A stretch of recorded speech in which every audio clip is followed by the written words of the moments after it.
You know, hardly does Honorable Cheptumo raise a point of order. And really, that should be the last one. Then we go to the committee. Mr. Speaker, sir. And it from you, Honorable Cheptumo. Mr. Speaker, that should be a point of order. There is a serious matter I would like to raise before the House. Mr. Speaker, the majority leader has a specific place designed for him to sit in this House. Mr. Speaker, Honorable Gimunya currently since vacated this place and is sitting elsewhere. Is it in order, Mr. Speaker, for him to be in that seat? Well, is it in order? Now, and will I be, Mr. Speaker? Will I be in order to request that Honorable Duale sits in his place where he used to sit? Mr. Speaker, is he in order? Now, Honorable Cheptumo, if you want to consult the leader of majority, all you need to do is to come by here, bow a few times, and go and consult with him, or go the other side. I'm really not bothered so much because the issue of the sitting place of the majority leader is fairly administrative. It's not in the standing order. So I do not see a place where he has violated in terms of our standing orders, because it is his office that is recognized, but it is not his sitting place. And honorable members, that's what I'm saying. I think we are delving into things that are not very useful. So, next order.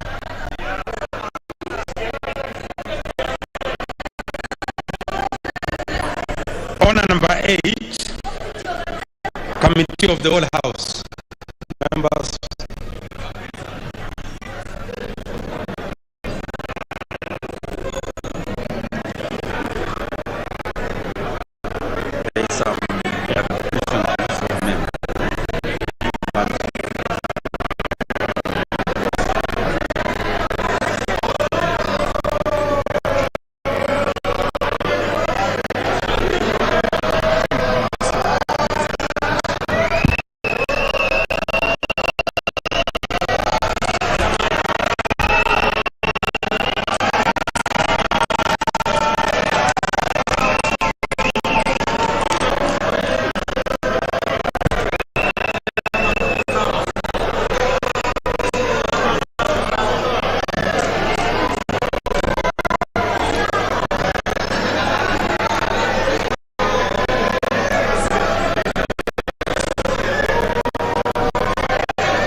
Honorable members,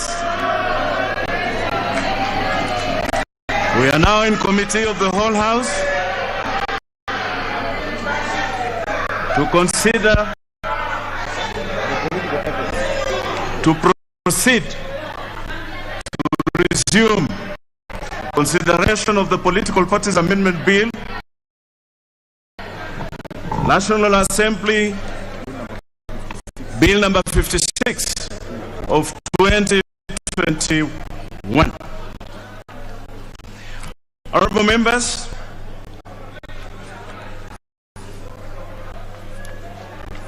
before we begin, I think it is important for us to be able to understand the rules of engagement.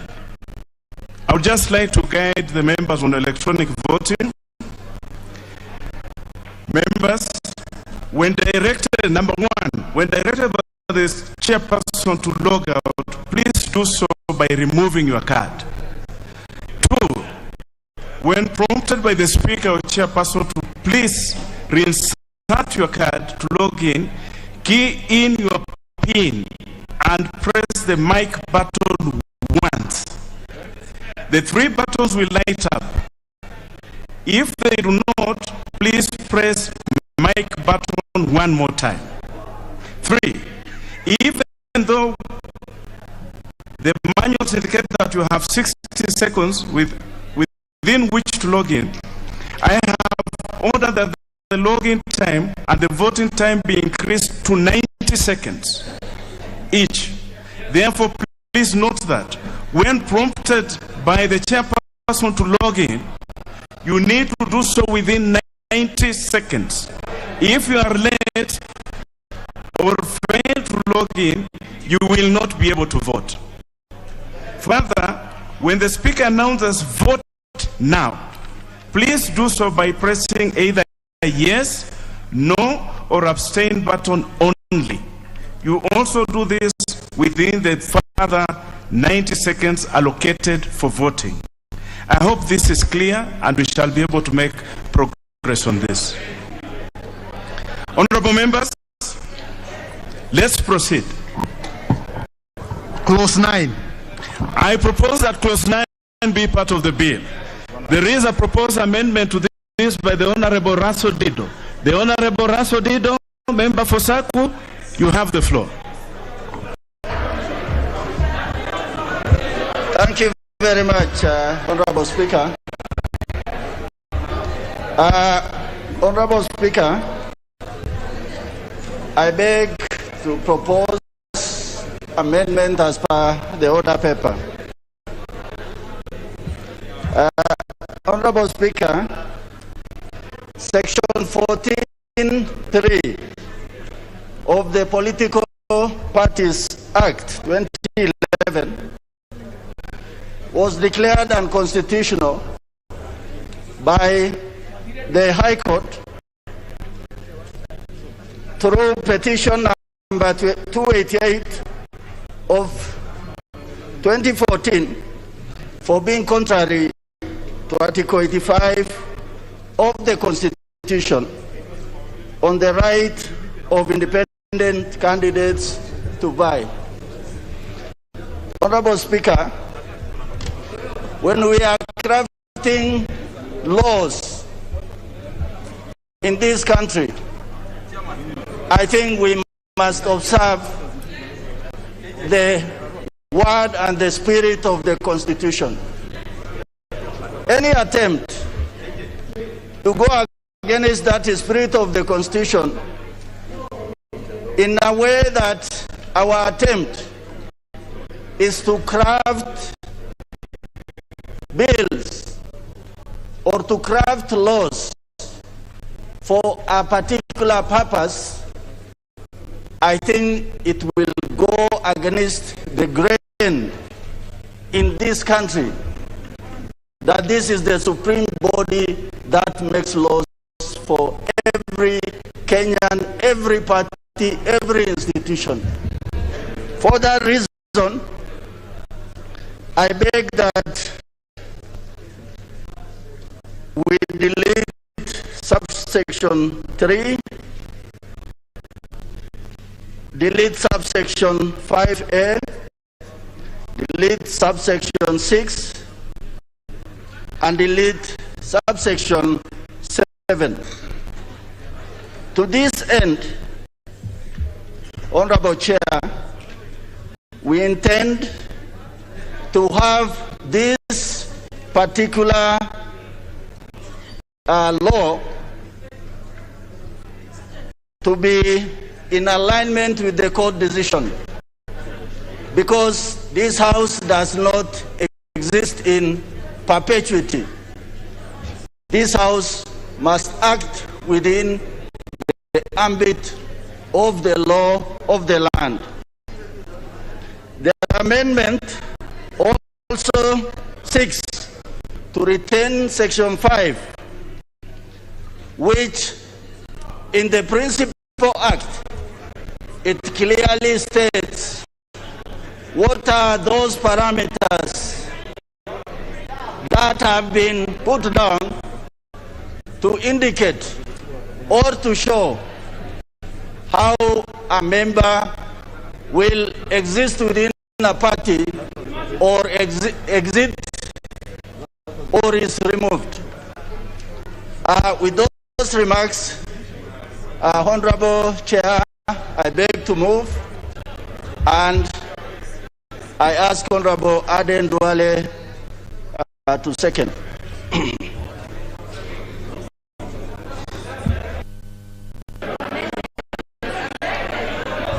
Honorable members, I propose the question that clause 9 be amended as proposed by the Honorable Dido Rasso. The first one I see on my list here who wishes to contribute is the Honorable Ochieng Owuor, member for Migori.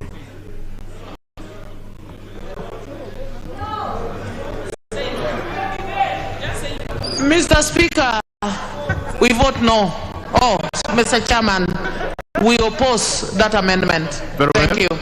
The next one, I will allow the Honorable Koskeki Mutai, member for Chepalungu.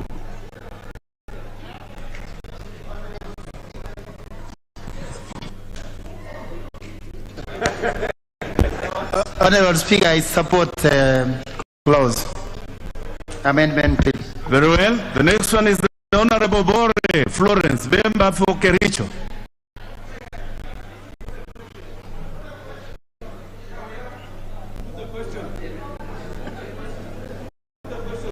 Give her the mic. Give her the mic. She's writing. 2421. Chairman, I support. Very well. Honorable members, recalling the Speaker's substantive communication in the morning, we shall allow 2 or 3 members only to contribute, and those are more than 3. So I therefore now put the question that clause 9 be amended as proposed by the Honorable Rasso. Will as many of that opinion say aye?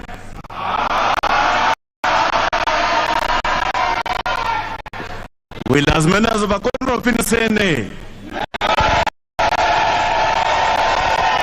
The nays have it. You have the numbers. We shall proceed to division. I order that the bell be rung for the next 3 minutes. 3 minutes.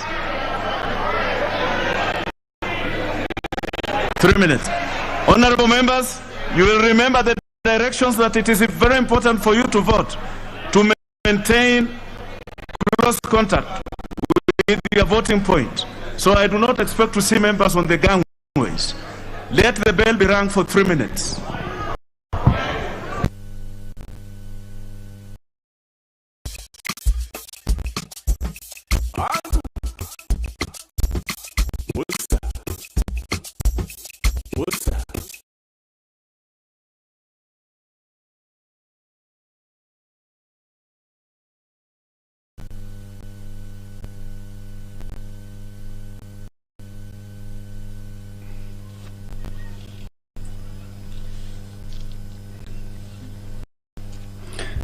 Well, the bell is being rung for 3 minutes to enable members put themselves in order. They are going into division to consider amendments proposed to the bill of the Political Parties Act, Clause 9,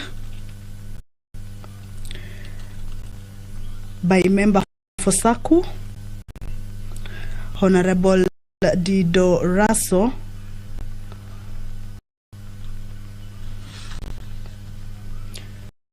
that the bill be amended by deleting Clause 9 and substitute it with new clauses on the amendment of Section 14 in the previous Political Parties Act. The amendment he is proposing is the deleting of subsection 3, subsection 5A, subsection 6, and by deleting subsection 7.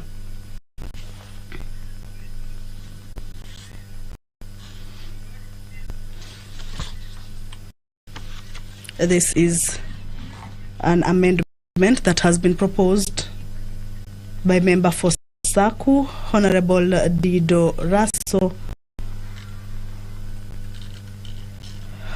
on clause 9 of the bill.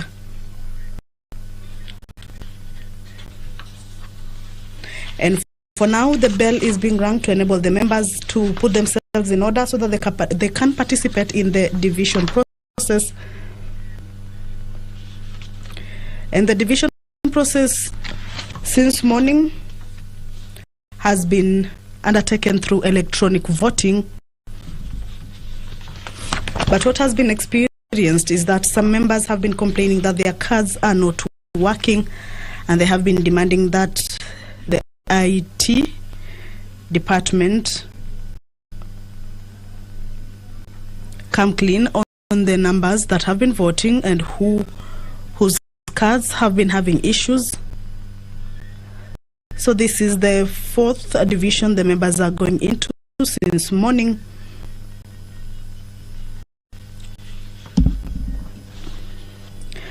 To decide on whether these amendments that are being proposed by SACU Member of Parliament, Honorable Order members, are going to be accepted. The 3 minutes are over. I direct that the bar be drawn and the door be closed for division.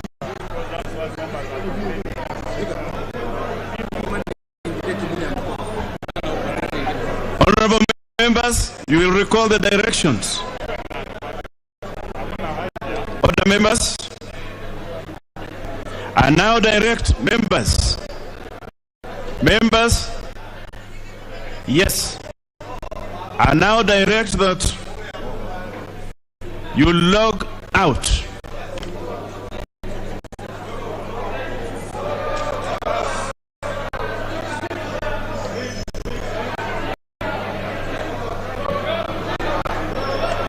We allow them how many minutes? A minute.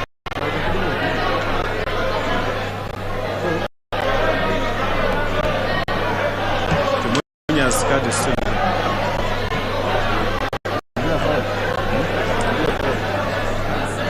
The Honorable Leader of Majority, will withdraw your card.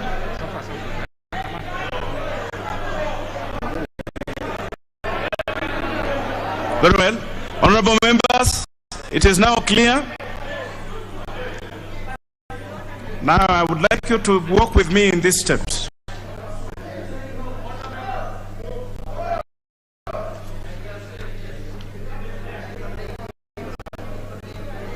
I now direct you to reinsert your card, to log in, key in your PIN, and press the mic button once. You are a very good chair.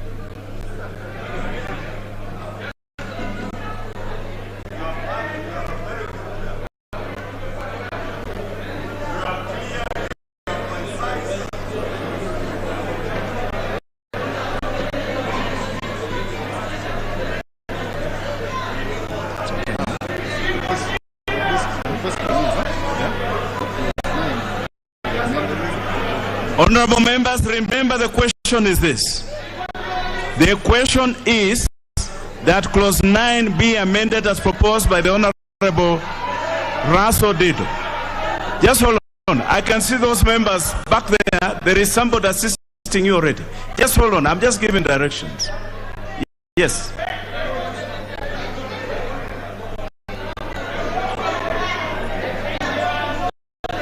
The Honorable Brighton, just retain your seat. You don't have a problem. Just retain your seat.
Is the member comfortable now? I think we are good to go.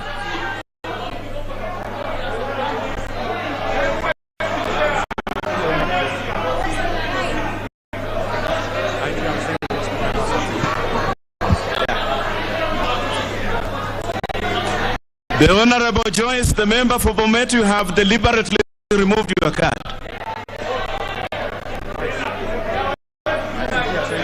So we move, yeah? This may seem strange, but if you're slowly losing your eyesight, stop eating these foods immediately. Harvard scientists confirmed for the first time ever that vision problems are not caused by genetics or aging, but by dangerous microbiomes that actually suffocate your eyes and which increase the risk of blindness by over 97%. In October 2021, the same researchers discovered a strange new method that eliminates these microbiomes and restores perfect eye health, without any kind of surgery, glasses, or exercises. The results are shaking the vision loss industry to its core. Every patient who tested this new method got a crystal clear 20/20 vision after just 3 weeks. This discovery is the answer to solving literally all vision problems, including cataracts, glaucoma, blurred vision, myopia, and retinal damage. More than 97,700 people are already using it, and they have been able to restore their vision successfully, while also removing painful eye strain and eliminating the need for glasses and contact lenses. Remember, this has nothing to do with surgery, medication, lenses, or eye exercises. So while you still can, click the link below to watch a short, free special video that shows exactly how thousands of people are taking advantage of this new method to look in the mirror and see their shining, beautiful eyes looking back at them with 100% crystal clear vision. Imagine, no more stumbling around in a foggy and dangerous world, no more endless fear of going blind in the near future, and best of all, never having to wear glasses again. The billion-dollar vision loss industry does not want you to see this video and discover this extraordinary secret. Watch it now before it's too late.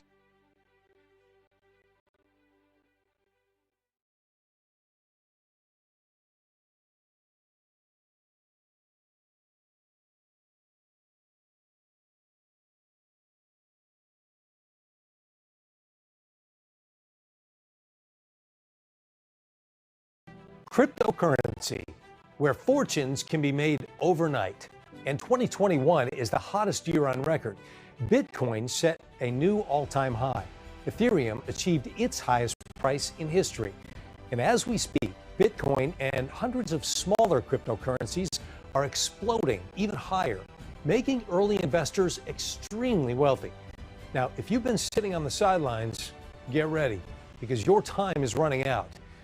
Hello, everyone. I'm John Burke, and welcome to the American Crypto Summit, the final countdown. And with me today, the man that was voted the #1 most trusted man in crypto, according to 130,000 analysts, Teeka Tiwari. Now, according to Teeka, we are less than 30 days away from what could be the most profitable event in crypto history.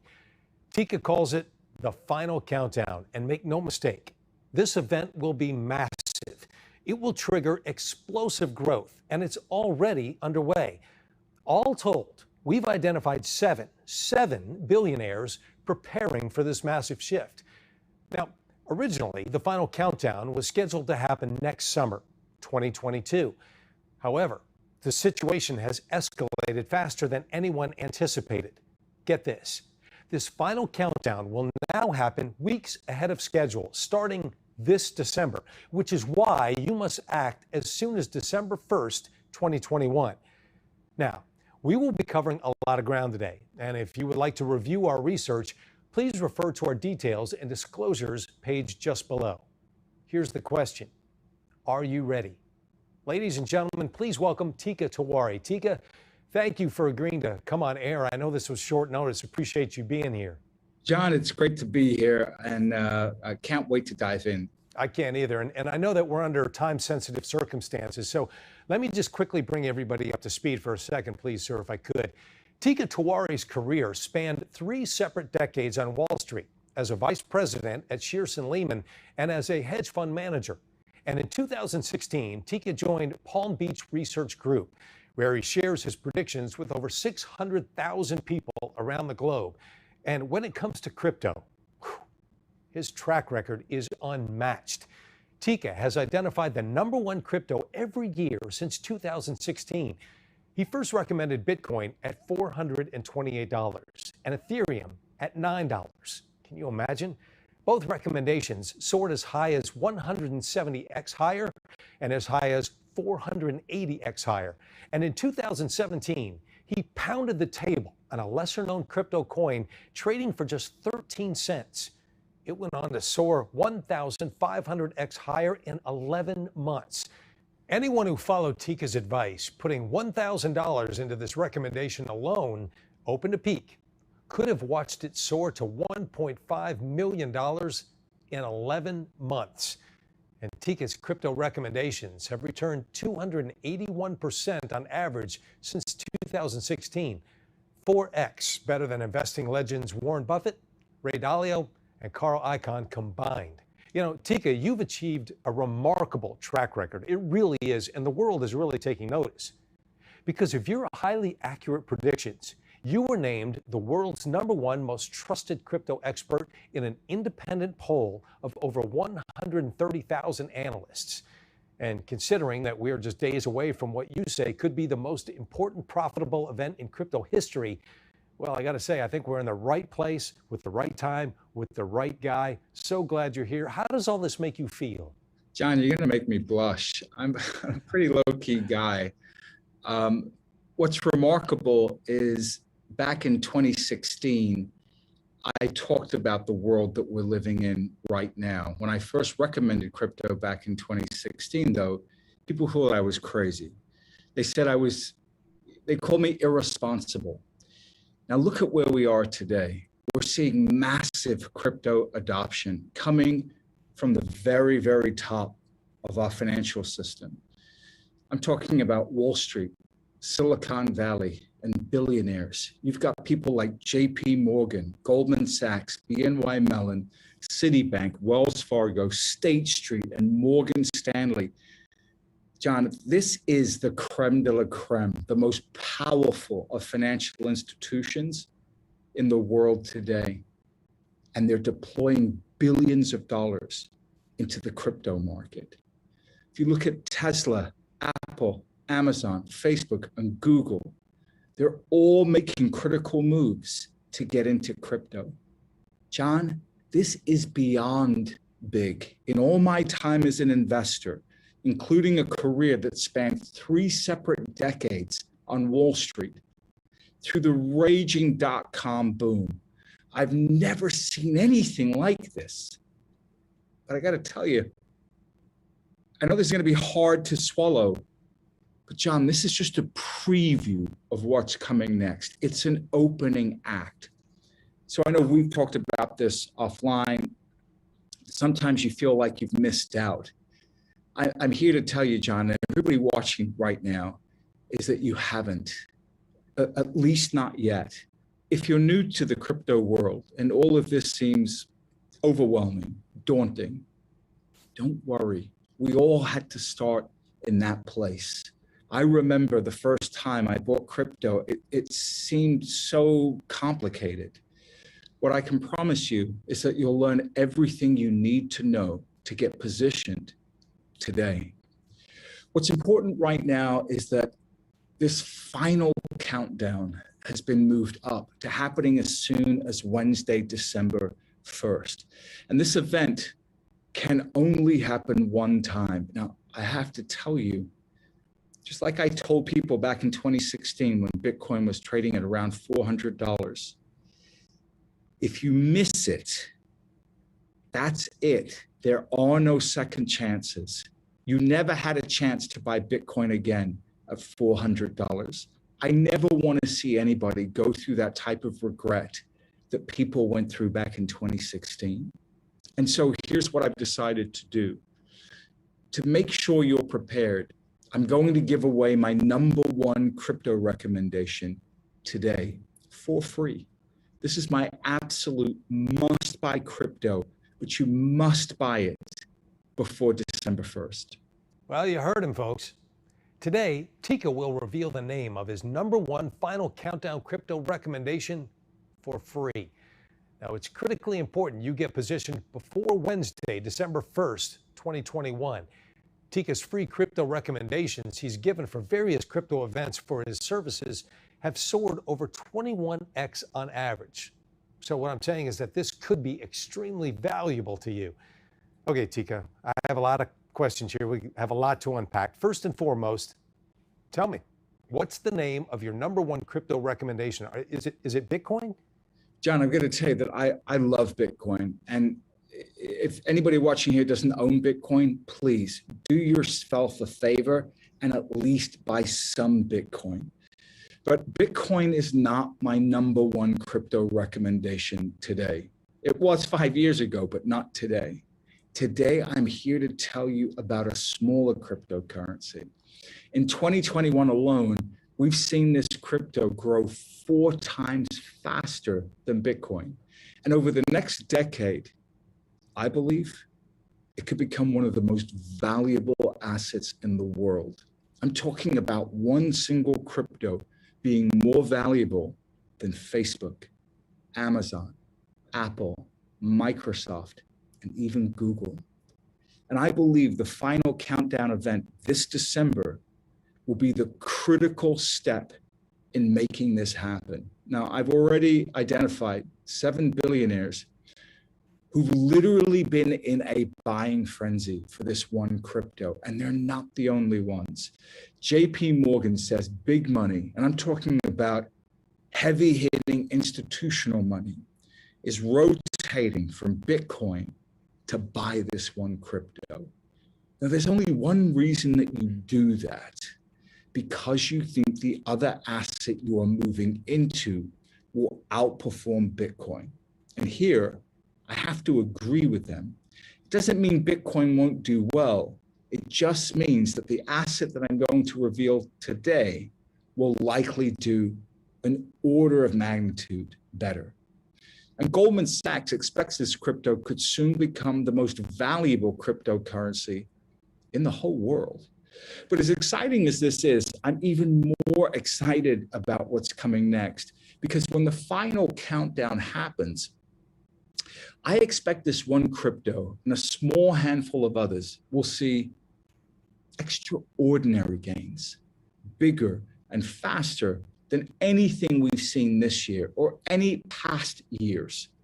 So if you're thinking, look, okay, I'll give this crypto stuff a shot. I'll hear you out. Then I will say that I urge you to take action now, because come Wednesday, December 1st, it could be too late. So how do you, Tika, let me ask you this. How can you make such an urgent and timely prediction like that? This is not me gazing into a crystal ball, John, and trying to make a prediction the way that people do in the traditional stock market.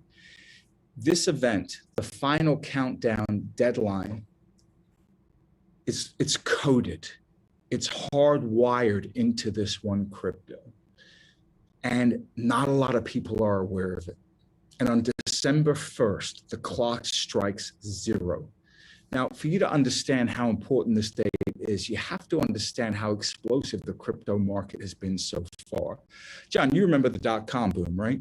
Oh, yeah, of course. I think everybody does. It was this major leap forward in technology, and it launched a decade-long bull market. And you know what's interesting about that, since you brought that up, Tika?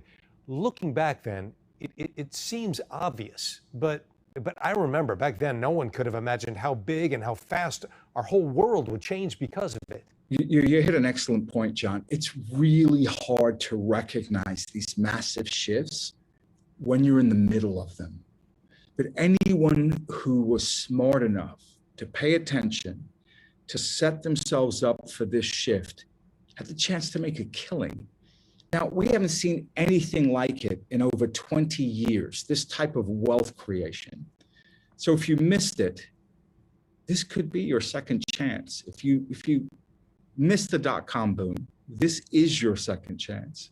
Because right now, it's like the early 90s of the dot-com boom, except now it's happening in crypto. And I'll be very clear, those aren't my words. This is coming from Mark Andreessen. Forbes calls this guy one of the most powerful people in tech. And he's on record saying crypto, a world-changing technology on the level of the internet. So what does that mean? Let me show you. Let's rewind to 1990. It's essentially day one for the internet.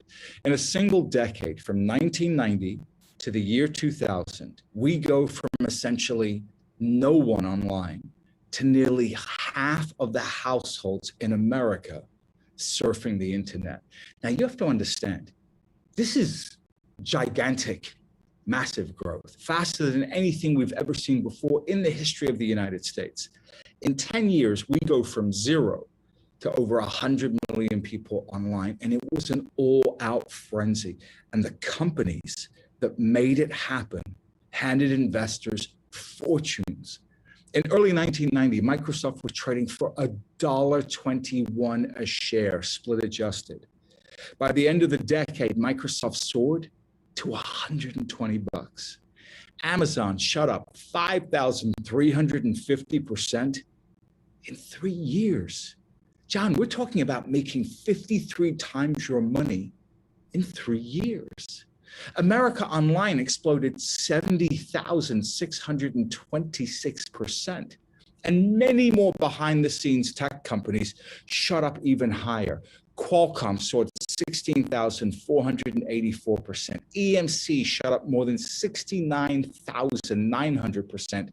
And Dell, well, it exploded 120,000%. We're talking about turning $5,000 in 1990 to more than $6 million by the year 2000, by the end of the decade. And some experts are predicting crypto and the technology that makes it possible will be 10 to 100 times bigger than the internet. Okay, but hold on a second, Tika. I mean, in hindsight, these look fantastic, right? But these are some of the best performers of the 90s. That was over 20 years ago. That's the problem, John. You see, most people ignore these transformational shifts while they're happening because they're in the middle of it, but they don't really see it. And it's a huge mistake. And I made the same mistake myself in the 90s. Here's what I learned. When it comes to technology, history always repeats itself. It happened with the railroads. It happened with energy. It happened with telecom. It happened with the auto industry. It happened with the internet every single time. In cryptocurrency, it's no exception. Here's what I mean, John. This is critically important for everybody watching right now. Every innovation that happens in a society follows what's called the adoption curve. It has 5 phases. And if you can understand this curve, you can get rich from technology. Phase 1 is innovation. This is when a brand new technology goes from an idea to a prototype stage. It's kind of the make it or break it moment. You know, many technologies will never make it out of this phase because they never gain mass appeal. Think of something like the Newton Apple, for instance. You never got out of phase 1. Phase 2 is the early adoption phase. And this is where investors, they just make a life-changing amount of money. They find a company with a breakthrough technology while it's still small, and the sky's the limit. Phase 3 is what is called the bandwagon phase. Now, at this point, the technology is showing serious growth, and the crowd is starting to wake up and starting to rush in. And phase 4 and 5 are what we call equilibrium.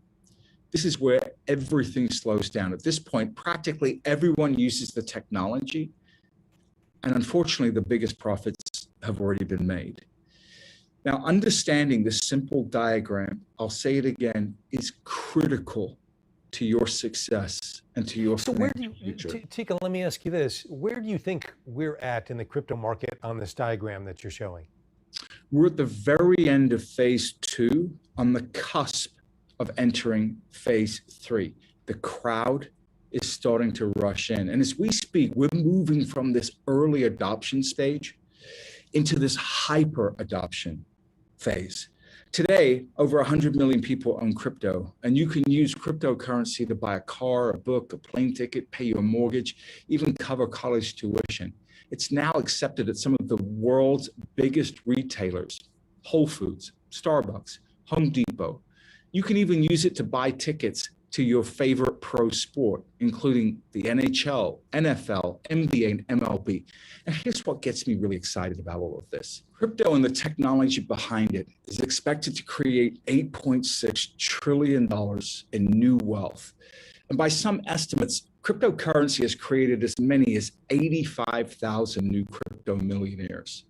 And that's just this year. So if you're wondering, is this crypto business really worth it? Is it real? I'm telling you, it absolutely is. Now, are there risks? Of course there are. Nothing is guaranteed. For me, though, the risk of doing nothing, of ignoring this opportunity, is, in my opinion, the biggest risk. I want you to remember that in less than 30 days, the final countdown event could send the crypto market soaring into the stratosphere. That's why I'm calling this the final countdown, because this could be your final moment to get in before crypto goes mainstream. Well, Tika, you know, we've all watched Bitcoin soar over $64,000, and many smaller cryptos set new all-time highs. I think everybody has seen this, and I don't want to miss out. I'm sure the people watching don't want to miss out, but I still don't understand why this deadline is so important. That makes sense, John, because nothing like this deadline has ever existed in traditional finance, like with stocks, bonds, or commodities. So I'm going to explain what it is that I'm referring to. It all has to do with a supply shock that's coming to this one particular crypto. You see, millions of people are flocking to this crypto coin, but on December 1st, a change will occur that will accelerate a massive, and I'm talking about a gigantic supply cut. The amount of new supply will gradually be cut by as much as 90%. 90%? Tika, you weren't kidding. A 90% supply cut, that's huge.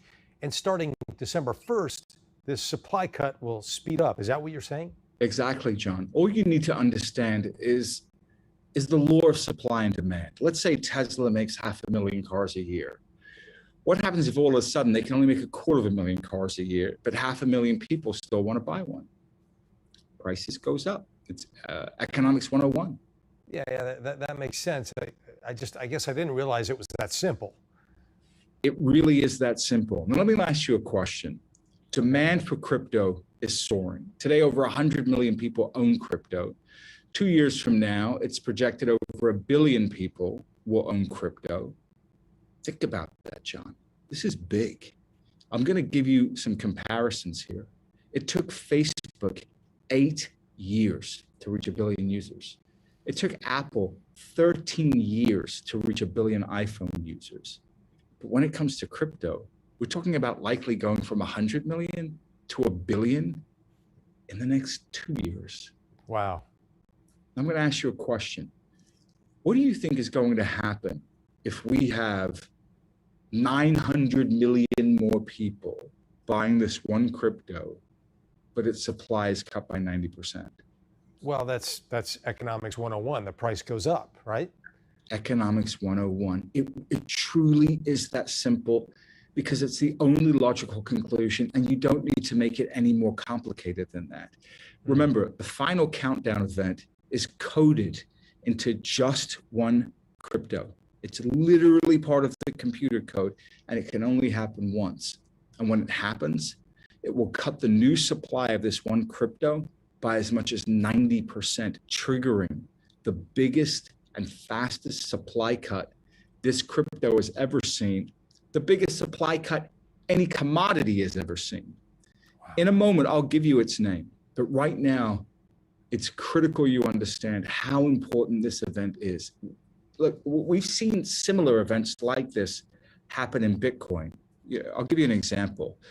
Bitcoin has its own countdown event that happens approximately every 4 years, and it's known as a halving. And each time, every single time, we see a Bitcoin countdown event, the new supply of Bitcoin gets cut in half, and it sets off a massive bull run. Let me show you how important this is. What you're looking at is Bitcoin before and after the 2016 halving. Now, the green line here is marking July 9th, 2016, the exact date the Bitcoin halving occurred. You see that, right, John? Yeah, absolutely, absolutely. So the green line there, Tika, is the day of the 2016 Bitcoin halving. Correct. So here's what I want you to see. And it's mind-boggling. Before the halving supply cut, Bitcoin is trading for $222 a coin. Leading up to the supply cut, it soars 203%. Friends, I want you to look at this. This was just the beginning. Watch what happens after the supply cut actually hits. Over the next year, Bitcoin continues to soar all the way up to $19,497. Wow. It's an 8,645% return. That turns $500, into $43,725. That bears repeating.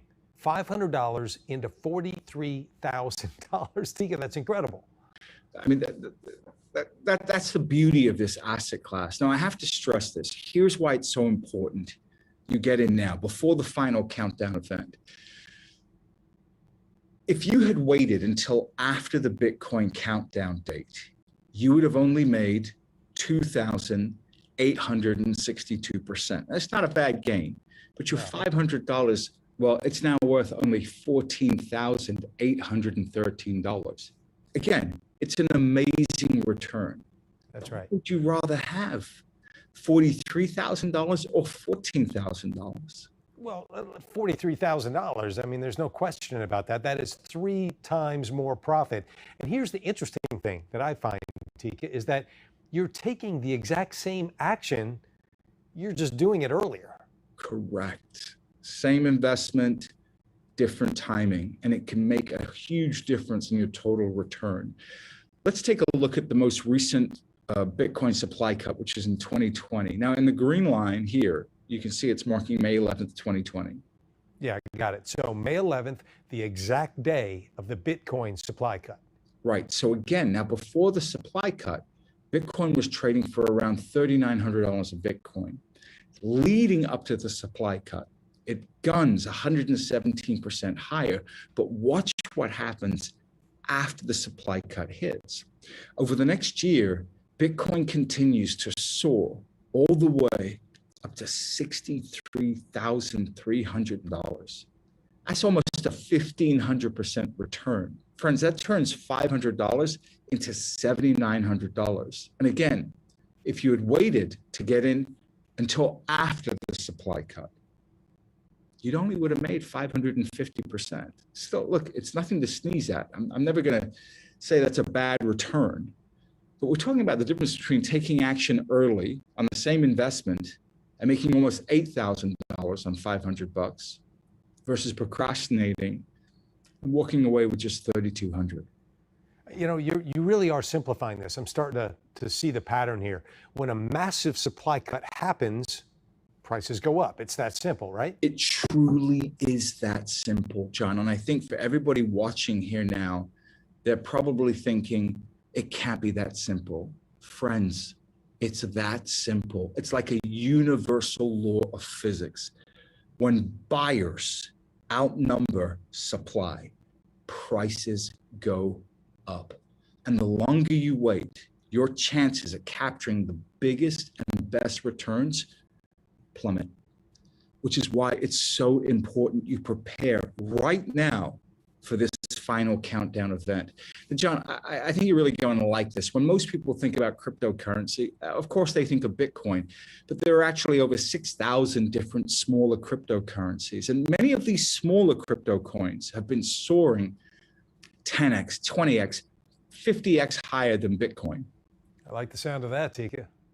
So every time we see one of these Bitcoin countdown events happen, it's these other much smaller cryptos that actually soar astronomically higher. When the 2016 supply shock happened, 3 smaller cryptos, they soared 8,600%, 11,600%, and 50,000%, which I know sounds crazy. And what's amazing is that some of these cryptos were trading for literal pennies, 2, 3, 4, 5 pennies. It does. It sounds crazy. I mean, if my math is correct, with just a $500 stake into these 3 smaller cryptos, you could have walked away with $43,710, $58,990, $252,470. I mean, it doesn't seem possible. And you're right, John. Under normal circumstances, it isn't possible. In fact, in any other market and any other asset class, it's impossible.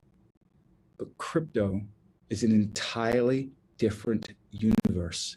And in this universe, the laws of reality do not apply. Anything is possible. One small investment, and you could be king of the world. Because when you have massive demand combined with a massive supply cut, well, the price is nowhere to go but up. There simply isn't enough to go around. When the 2020 Bitcoin supply shock happened, 3 smaller cryptos soared 561%, 4,289%, and 15,757%. Now imagine you missed out because you thought it went up too much. Do you know what kind of regret that is? Do you know what that's like to live your whole life knowing you could have turned $500 into $79,000? Yeah, unfortunately for me, I know exactly what that's like. And it's hard to forgive yourself when you know what could have been. I completely understand. Again, I went through that in the 90s, John. Here's what I've learned.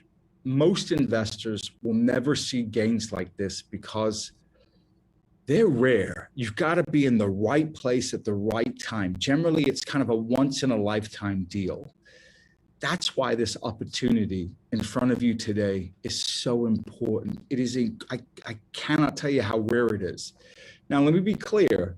Nothing is ever guaranteed in any financial market. But I want you to imagine capturing even a fraction of this growth could open up a whole new world of possibilities. I'm talking about the difference between your dreams being, just out of your reach, or getting yourself to the life you've always wanted. Whatever you want, it's up to you. But the point is this: the right investment made at the right time makes all the difference. It can change your life in ways that are unimaginable today. And John, I'm going to kind of go in here for another shot. Do you know how long you'd have to wait to make these kind of gains in the S&P 500? I don't know. Tell me. I'm 10, 20 years? 50 years, John. It would have taken 50 years to even come close. That's a lifetime. Even if you were super bright and started investing at 20, even a 20-year-old doesn't have 50 years to wait, right? No, that's right. That's right. I mean, you're not kidding. If you look at it that way, it's really painful. I know for me personally, I'm just looking for a way to catch up. And even if some of the viewers can wait, why? Why would you wait, Tika? If it's just a small amount in the crypto market that can have such a big impact on your life, why wouldn't you take that shot? Exactly. Why wouldn't you? It'd be awful not to. And John, as exciting as these crypto gains are, I'm even more excited about what is set to happen next. So if you're thinking, okay, I'll give this crypto stuff a shot, then I want you to take action now, because after Wednesday, December 1st, it could be too late. I'm going to be honest with you, Tika. Really, if it were anyone else making this kind of prediction, I'd probably be sitting here thinking, he's lost it. I mean, this guy is insane. But, we have poured over your track record. It's no joke. You have proven time and again that you're able to identify these massive trends early and then deliver results. It's this talent that you've had. You've recommended the #1 returning crypto every year since 2016. You predicted the crypto boom of 2017. You warned folks to hold on through the crypto winter of 2018. And to my knowledge, you were one of the only analysts to call the rallies in Bitcoin and smaller cryptos in both 2019 and 2020. In fact, your recommendations alone have soared 281% on average since 2016. That's 4 times better than investing legends Warren Buffett, Ray Dalio, and Carl Icahn combined. Now, my point of this, members of your widely followed Palm Beach Letter and Palm Beach Confidential research services have seen the chance to make massive gains, not just once. They've had this chance dozens of times. And we are talking about gains of 2,584%, 6,121%, 17,173%, 48,370%, 21,903%, and 151,323%. Now, the one thing that I want to point out is when we were reviewing your track record, we noticed something really interesting.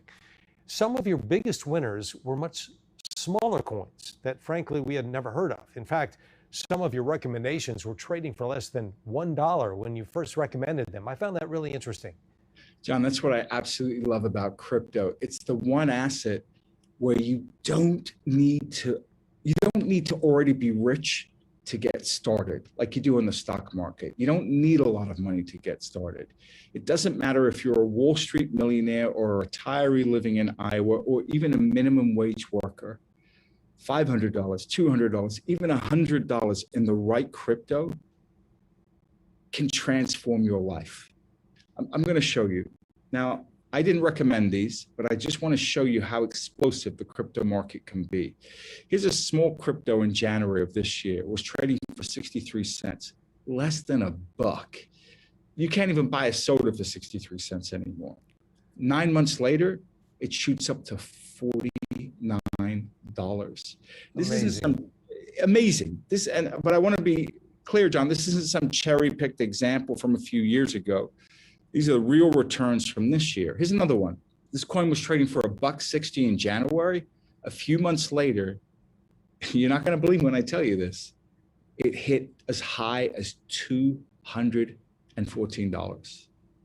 That is stunning. It takes your breath away. It does. Another small crypto trading for 50 cents. A few months later, it hits $155. So when you say it's insane, I'm not going to fight you. It is insane. Turning $500 into $155,000 in a year is insane. It's insane. It's also incredible, and it's incredibly exciting. Just $500 into each of these picks could have transformed into $38,885, $67,175, and $155,000. Tika, that is life-changing. Do you know anywhere else on this planet where you can invest such a small amount of money and watch it make a life-changing impact on your financial health? I don't know. No, I don't either. I can't answer that. No, I don't know anywhere else. And I've been professionally in the market since the late 80s. Look, I know. I'm going to take a step back here for a second, John. I know what you and the people at home must be thinking, right? You see these returns, 7,000%, 13,000%, 28,000%. And it's easy to fall into a trap. And I'm going to tell you what this trap is, John. I guarantee you're thinking it. I'm too late. I missed out. That's right. John, I got to tell you, and everybody watching tonight, you could not be further from the truth. John, when I recommended Bitcoin in 2016, it went from $428 to $20,000. And you know what people said? That's it, Tawari. The party's over. We're too late. But then Bitcoin shot up to $40,000. And this year, Bitcoin set a new all-time high at $64,000. They said the same thing in 2019 when I recommended another lesser-known crypto trading for just 85 cents. John, I cannot tell you the abuse I took for recommending this. It shot up as high as $19 in a little over a year. That's a 2,135% gain. Now, again, people said, party's over. No more money to be made here. Time to go home. Do you know what happens next? Yep, they missed out, didn't they? Big time. Because this tiny 85-cent crypto soared from 19 to as high as $52.88. It's almost, I don't know how to say it, it's almost painful to see it all laid out like this. I mean, had I been following your advice, Tika, I could have gotten in for just 85 cents and watched it soar over 6,000%. That's 60 times my money. Right, 60 times your money in 2 years. Now imagine you missed out because you think it went up too much. Like, I remember feeling that about Microsoft in the 90s, and I still regret it. It still eats away at me. Do you know what it's like to live your whole life knowing you could have turned $500 into 31,000 and you didn't? You know, I know for me personally, I get it. It would haunt me forever. The whole thing is amazing. And friends, I want to be very, very clear with you. I absolutely cannot guarantee that this will happen again. No one can. What I can tell you, though, is this. When it comes to Bitcoin, we see this situation play out every 4 years like clockwork. And that means the next opportunity in Bitcoin to profit from its supply cut won't happen until 2024. You see, that's a big statement because, I mean, think about that. That is 3 years away. Right. So that's the bad news. But here's the good news. The crypto I'm recommending today isn't cutting its new supply by half. It's cutting its new supply by as much as 90%. Why does that matter? I want you to think about Bitcoin for a second. We would have to wait 16 years for Bitcoin to make a similar cut in its new supply versus this coin. So what you're saying is that this is like 16 years of Bitcoin halvings happening right now. Exactly. And it only happens one time. That's it. It's because it's hardwired into the code. And you know, you look through the code and you can see, are there any other instances where this takes place? And the answer is no. So the available supply of this crypto has been cut by $1 billion in less than 60 days already. But once the final countdown hits, it could shrink by as much as $5 billion every year. Now, the average gain for the two most recent Bitcoin halvings has been, get this, John, 5,071%. That's 50 times your money. Now, based on the number of institutions, smart money, and hedge funds that have already started to rotate from Bitcoin into this smaller coin, what does it tell me? It tells me they expect this smaller coin to vastly outperform Bitcoin, because if they didn't, they would have stayed in Bitcoin. I promised everyone on this broadcast that I would hold your feet to the fire. So I think I speak for everyone when I say, what is the name? What is your number one final countdown recommendation to buy today? John, for you and for everyone watching at home, if you're just getting into crypto for the first time, I'm going to tell you what it is right now. Please write this down.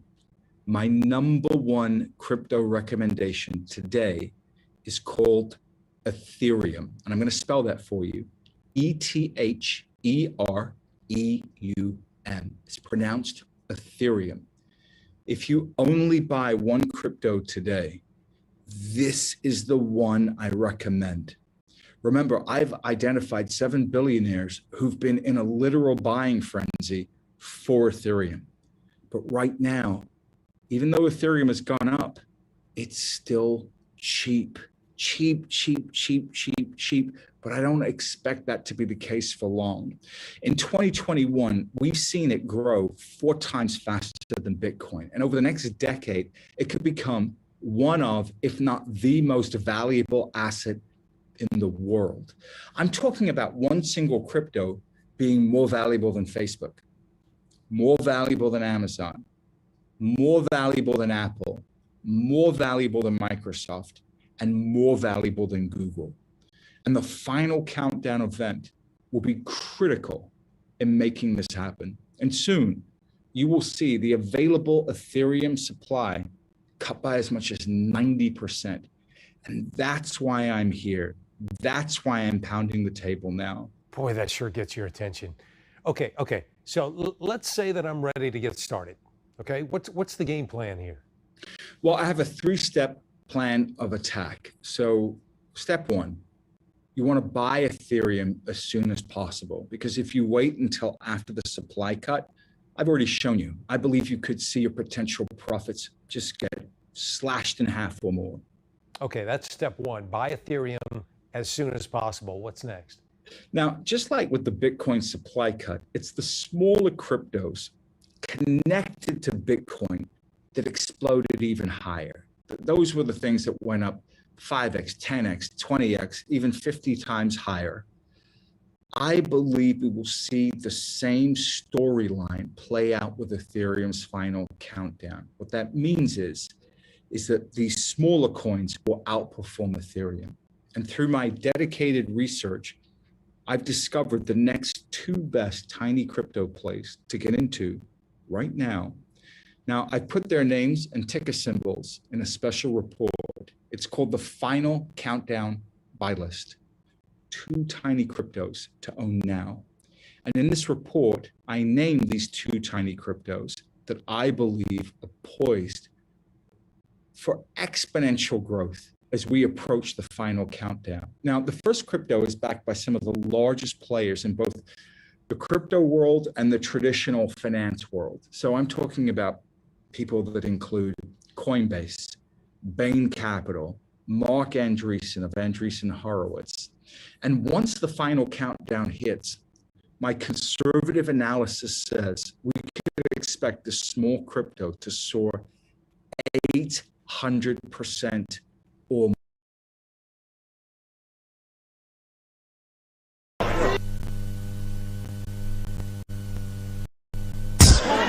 Honorable members, the Honorable Joyce, member for Bomet, I warn you, you have deliberately removed your card, and I will not allow this kind of games. So we shall proceed, honorable members.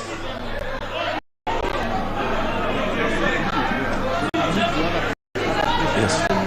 Let us proceed, honorable members. So they can vote. Honorable members, we shall proceed, and this is the direction. Vote now.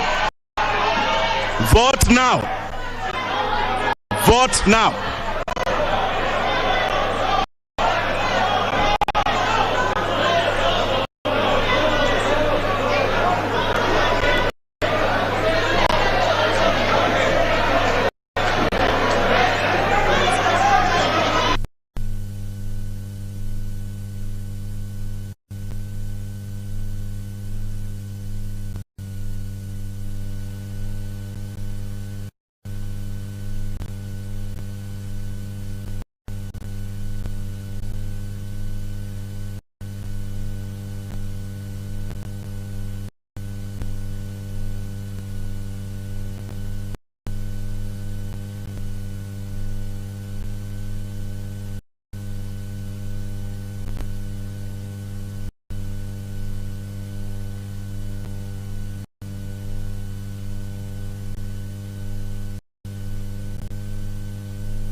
Honorable members, order, order members, order members, order members.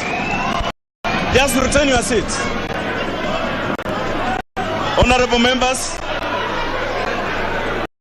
I am giving directions. Honorable members, just return your seats. I am, sit down, go back there. Go back, the member for Narok West.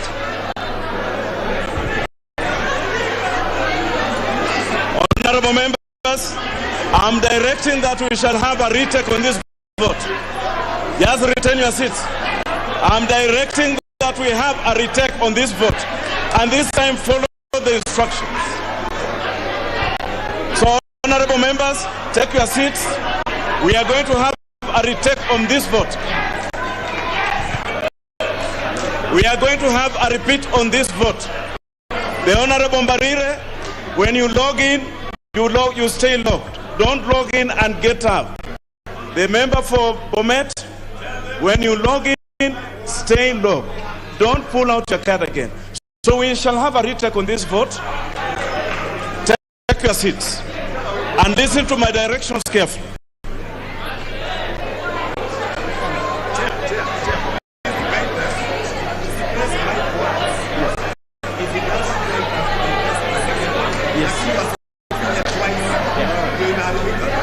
Honorable members, just listen to these directions carefully. Listen to these directions carefully. Honorable members, when prompted by the chairperson, please reinsert your card to log in, key in your PIN, and press the mic button once.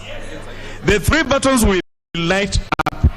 If they do not, please press mic button one more time. Only one more time. Don't press it continuously. Just once. Okay? Honorable members, you will have 90 seconds. Honorable members, so log out now. Let us all log out. Yes.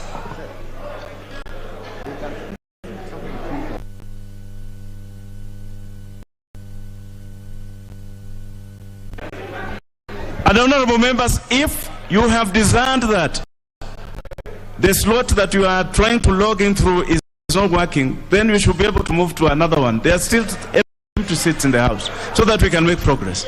But let us log out. Members, now moving on. The Honorable Tiende, the Honorable Wanjela, the Honorable Tomitom, the Honorable Nangabo, the Honorable Kipkosgeto Nui, member for Crusade South. Please log out.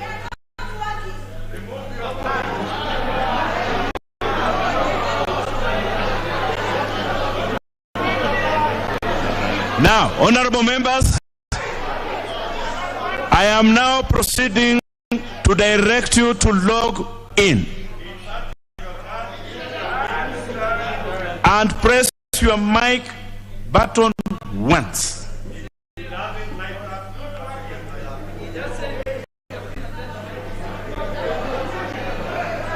they have 90 seconds. Honorable members, once you have logged in, just relax. You have 90 seconds to listen to my next instruction. You have 90 seconds.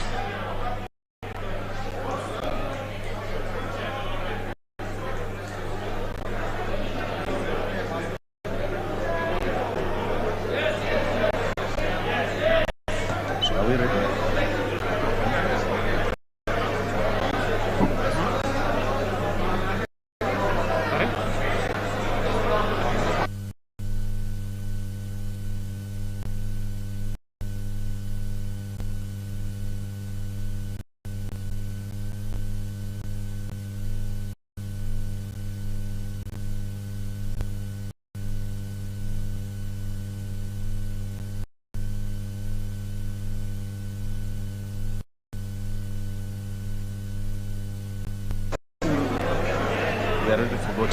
Honorable members, now listen to the next instruction carefully.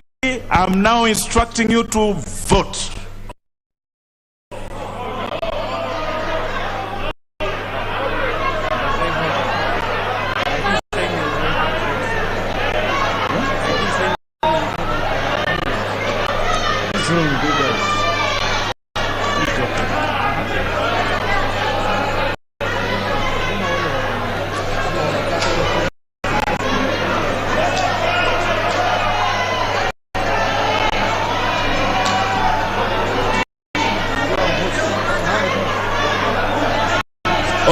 members, remember you have 90 seconds to vote. Vote.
Honorable members, just retain your seats. Honorable members, it has come to my attention that more than 20 panels have not worked. The IT people, you better get your act together.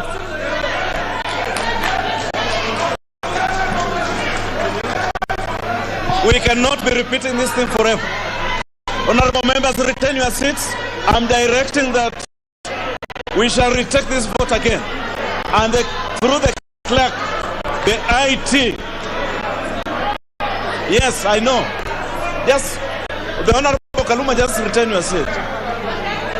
Let us sort out this problem once and for all, so that we can have a fair and verifiable vote.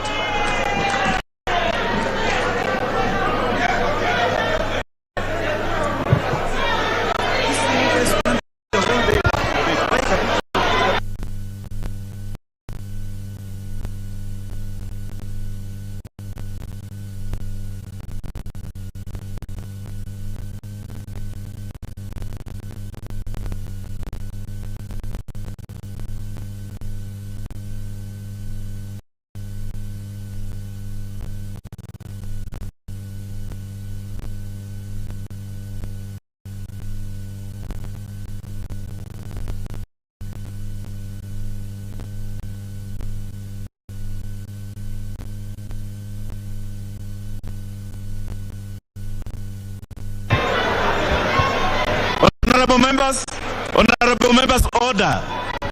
Order, as we sort out this problem of the technical problem, we shall have the Honorable Junet on a point of order. Honorable members, just retain your seats. The Honorable Barasa, Chair, let's be in the house. Chair, Proceed, the Honorable Junet. We have repeated this vote. Now we are doing it for the third time. Yes. Chair. But Chair, I want us first to ascertain the number of members of parliament who are in this house. I'm aware of people who are voting for others. We are aware of people who are... Mr. Chair, we want to know how many numbers we have in this chamber. The biggest financial event in human history could be just days away. Overnight, it could open up the doors for 20,000 IPOs to flood the market. Not in a year. I'm talking about 20,000 IPOs in a single day. Then up to 20,000 more every day after that, as far as the eye can see. Forbes calls it a once-in-a-generation opportunity, and today you have a golden opportunity.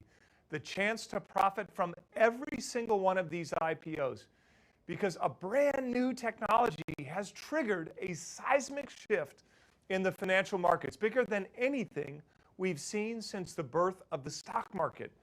This jet stream of IPOs won't be listed on a public stock exchange like the NASDAQ or the New York Stock Exchange. You won't see them trumpeted in the headlines of the Wall Street Journal and CNBC, and you won't hear Jim Cramer screaming about them on Mad Money. Yet, he's already piling in to these IPOs alongside the world's smartest billionaire investors, like the outspoken CEO of Tesla, Elon Musk, the TV Shark Tank billionaire Mark Cuban, founder of Virgin, Richard Branson, and founder of Twitter, Jack Dorsey, even the billionaire basketball legend Michael Jordan, and many more. They are all investing heavily, positioning themselves for an earth-shattering event I call World IPO Day. To put it in perspective, the previous record for IPOs was set in 1999. That's the year 547 companies went public. Now, imagine an event 36 times bigger, taking place not over a year, but in a single day.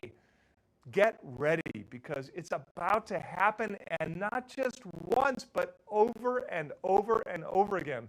When it hits, it will change our very way of life, from how we shop to where we live to what we invest in, and potentially when you retire virtually overnight.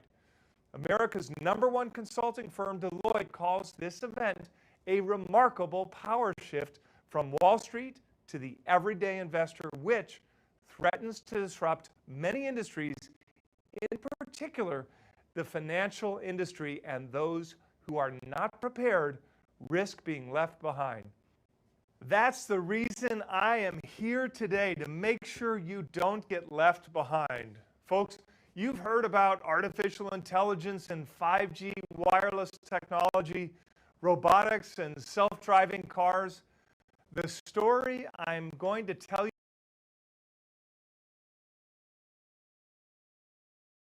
we want to have a the Honorable Junet. The Honorable Jaldesa, hold your peace. Just hold your peace. The Honorable Mbarire, what is out of order? The Honorable Mbarire.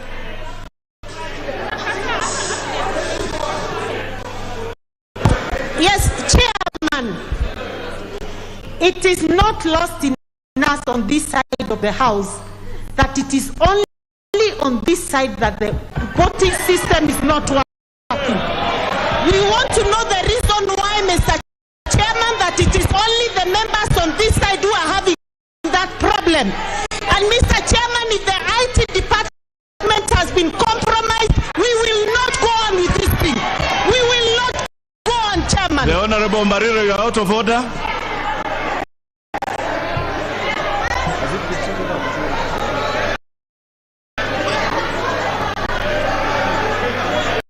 I need that honorable members just return your seats. You don't need to lift your hands.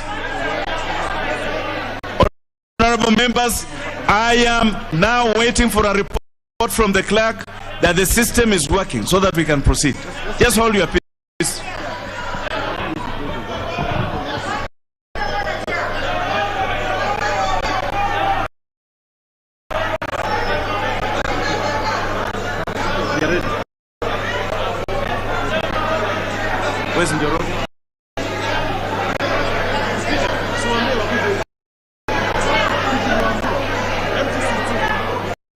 Just return your seat. I don't want you here at all.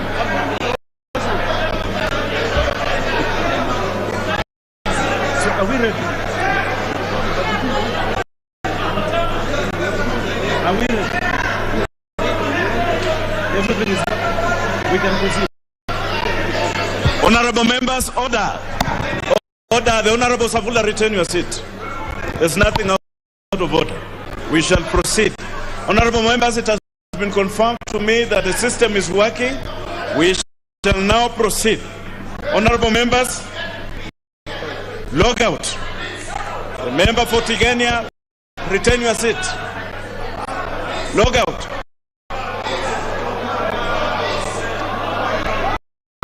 Log out.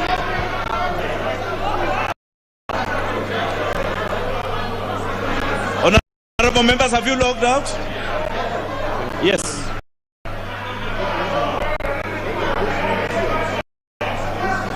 The Honorable Nyonka log out. Member for Kitutu Church. The Honorable Nyonka log out.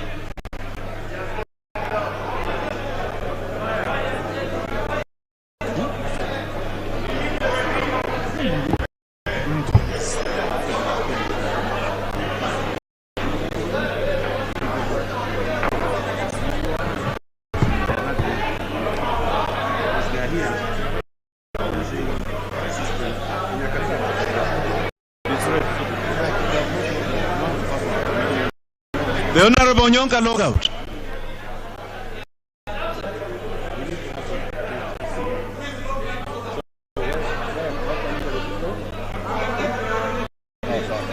Good. Honorable members, now let us proceed in this way.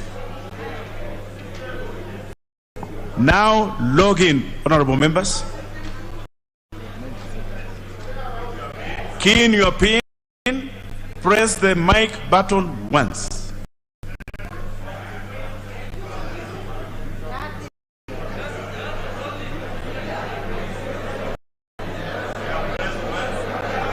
Honorable members, you have 90 seconds. Don't do anything else. You have 90 seconds.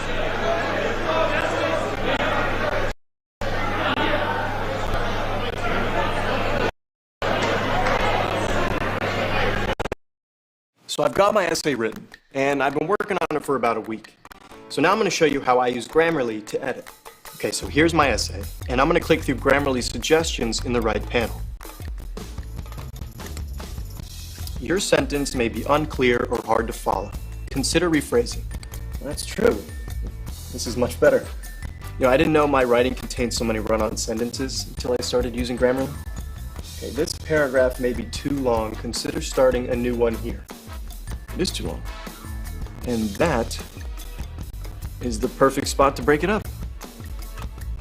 Let's add a comma here. You know, affect and effect always get me. Okay, so now we're done editing, and now it's time to check for plagiarism. And looks like I forgot to add a citation here. It's good looking out. You know, Grammarly gives me peace of mind when I'm writing, but what I like more is that it's also teaching me how to write and communicate better. So if you're a student, you're gonna be happy you got Grammarly.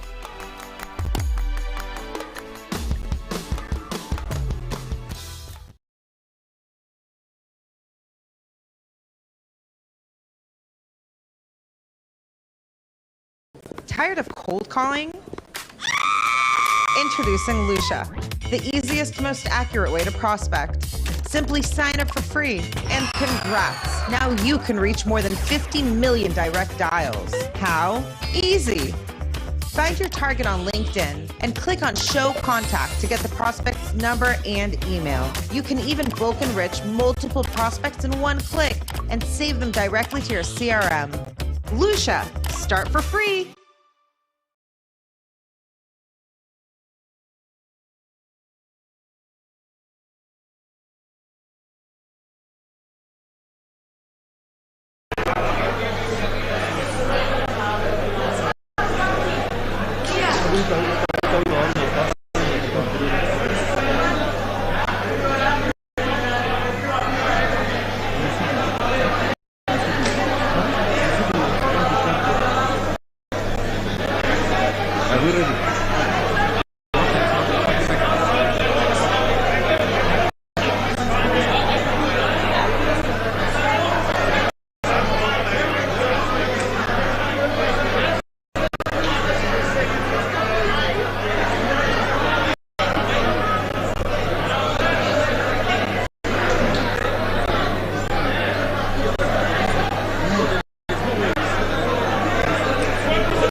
Honorable members, vote now. Vote now. Don't carry your hands in the air. Vote. You have 90 seconds.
Honorable members, order. Order, members. The ayes have...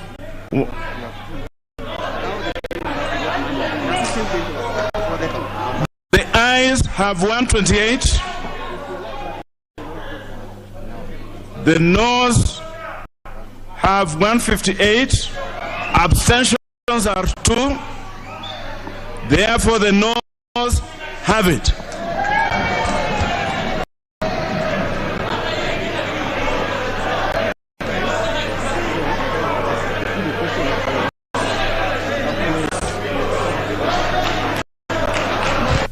Honorable members, we shall proceed. I now put the question that clause 9 be part of the bill.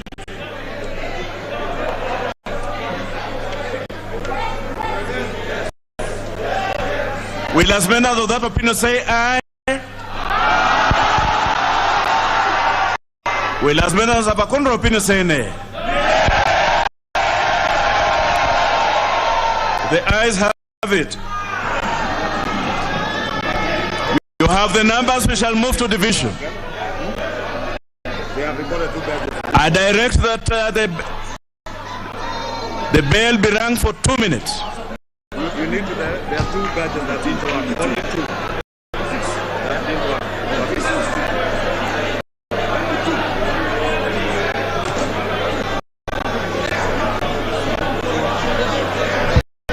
2. The doors be opened and the bell to be rung for 2 minutes.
Honorable members, order.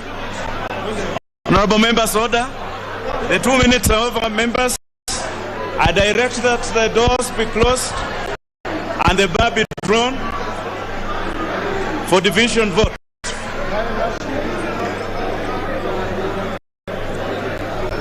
Honorable members, Sergeant at Arms, close the door and draw the bar. Members, retain your seats so that we can go to division.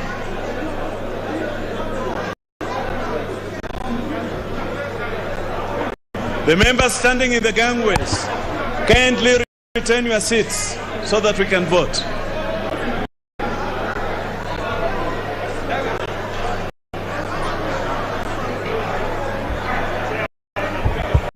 Honorable members, are you in your positions?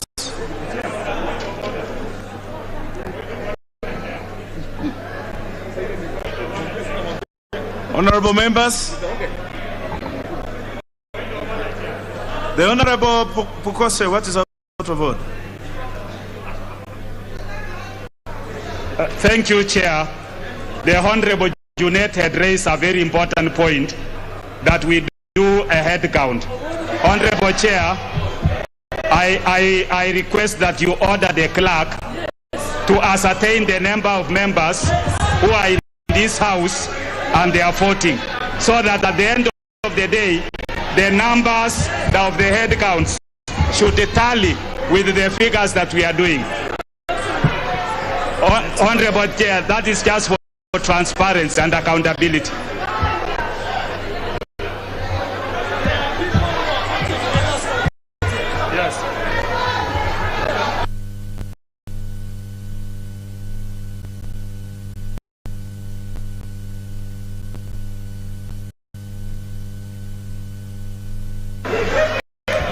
Honorable Pukose, you will recall that that issue was raised in this house last week, and I directed that the only time there's a head count is when there is a definite vote on the Constitution or such other vote that is required. At this time, I do not see the requirement for that because members have keyed in. All these members, all the members who are in this house have checked in and they will vote, and the vote is verifiable. So, honorable members, let us proceed. Kindly log out, honorable members. Log out, honorable members. Let's log out. And honorable members, if you certify that your slot is not working, kindly move to another one.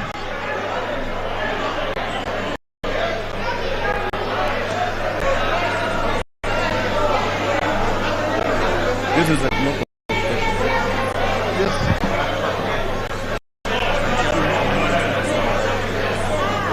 the Honorable Gure Mohammed Garissa, Member Nzengu Musimi, members log out. The Honorable Lemain, the Honorable Okelo Odoyo, Member Fonyando, the Honorable Kiaraho log out. The Honorable Limo Joseph, Member for Kipkelio. Liza Chepkorir, Member for Nakuru, log out. Nyaga Mushiri, Member for Honorable Member for Manyata, log out. Liza Chepkorir, you have returned your card, log out. Gura Mohammed, Member for Garissa, kindly log out. The Honorable Gure, kindly log out. Very well. Honorable members, now we have all logged out.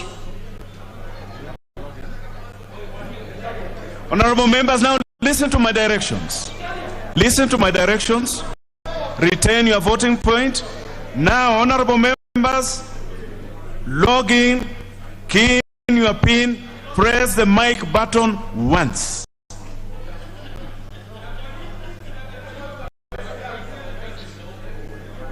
You have 90 seconds to do this.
Honorable members, vote now.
Honorable members, order.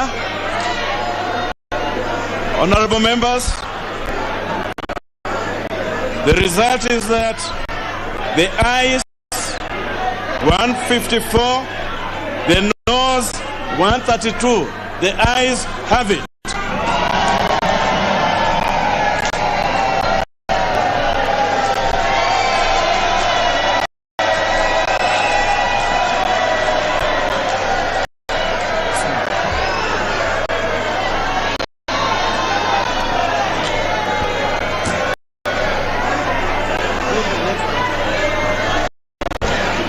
Clause 10.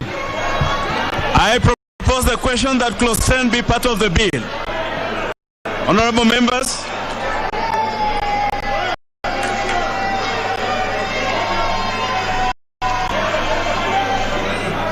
order members. I direct that the bar be drawn and the doors be open. Honorable members, there is a proposal by the Honorable Barasa Didmas to delete clause 10.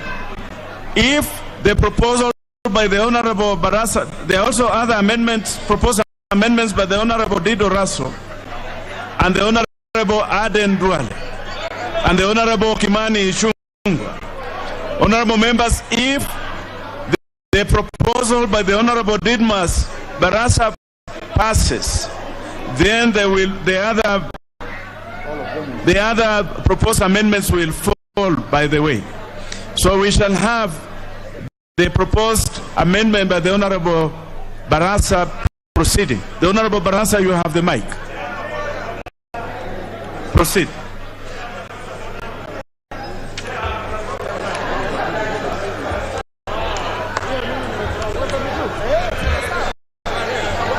The Honorable Barasa, just hold on. The Honorable Cameron, what is out of order? The Honorable Cameron. Oh, it is Kimani.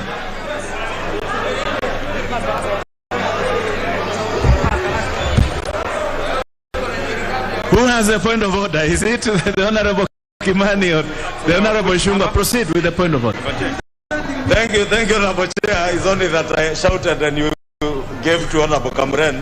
Maybe you heard the voice coming from me. Honorable Chair, first let me take this opportunity to thank you, Chair, for the very good guidance that you are affording to us as we vote. And indeed, Honorable Chair, as I mentioned, if we are that orderly and there is proper guidance like that, we can listen to each other, we can persuade each other and legislate without politics. Honorable Chair, you have guided if the Honorable Didmas Barasa's amendment passes, that proposed amendment by Honorable Duale and myself will fall. Honorable Chair, I am seeking your guidance because in view of the ruling this morning by the substantive Speaker, Honorable J.B. Muturi, and in view of what happened last week, we want your guidance in case that by the Honorable Didmas Barasa falls. At what point does the Honorable Duale and the Honorable Kimani Ichung'wah move their amendments so that we do not go to the global question, Honorable Chair, because that is what happened. The global question was put, and after the global question was put, the Speaker ruled this morning that beyond that global question, no further amendment can be moved on that clause. Therefore, Honorable Chair, I seek your guidance so that we are properly guided if in case that by the Honorable Didmas Barasa falls. Do I move at that time before the global question, or do we wait for you to move the global question? The Honorable Kimani Ichung'wah, this is the procedure. The Honorable Barasa's proposal is to delete. If his proposal is carried, then there will be nothing that you will be able to amend. Now, if his proposed amendment to delete fails, that means the provision as provided for in the bill will be available for you to amend. So immediately it fails, then you will have the opportunity to move your proposals to amend. So that is, I will give you that opportunity from this point. Don't worry. So can we have the Honorable Barasa proceed, Honorable members? Proceed, the Honorable Barasa, please. Thank you, Honorable Chair, for giving me this opportunity. I seek to delete clause 10. This clause, Honorable Chair, that says that if a member promotes the ideology of a different political party, then that person is seen to have resigned from that political party. Honorable Chair, we need to be very careful because this clause runs the danger of being misused. I say so because, Honorable Chair, we have a pre- and post-coalition agreements. Like today, this party called UDA has a coalition agreement with the Jubilee. So when members of this party promote the ideas of UDA, they are within the confines of the coalition. They are simply supporting a party that is within the coalition of the political party, Honorable Chair. So we should not give an opportunity for anybody to misuse this clause and begin to chase members of their party, Honorable Speaker. Honorable Chair, if we want to build a democracy in this country, we must strengthen political parties, and we must also strengthen the freedom of association, that people can join parties of their choice. So I seek to delete this section that is a bit punitive, that will give room for misuse. Members from this other side of the House to support this amendment, because we are making these laws for posterity, not for any particular individual, because tomorrow you will be in a coalition. You will be championing the interest of a sister party within a coalition.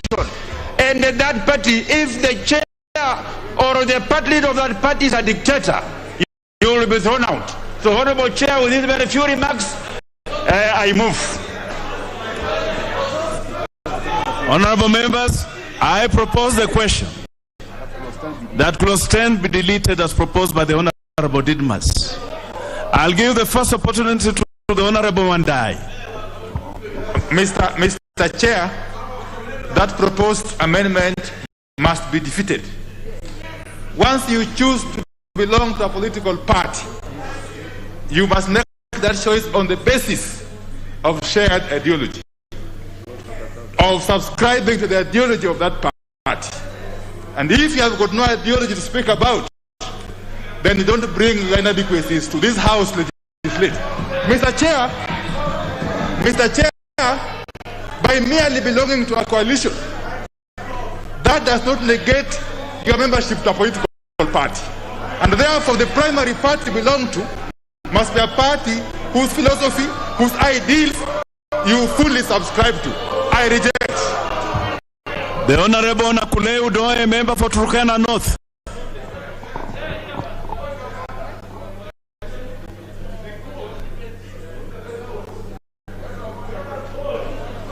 Thank you, Chair.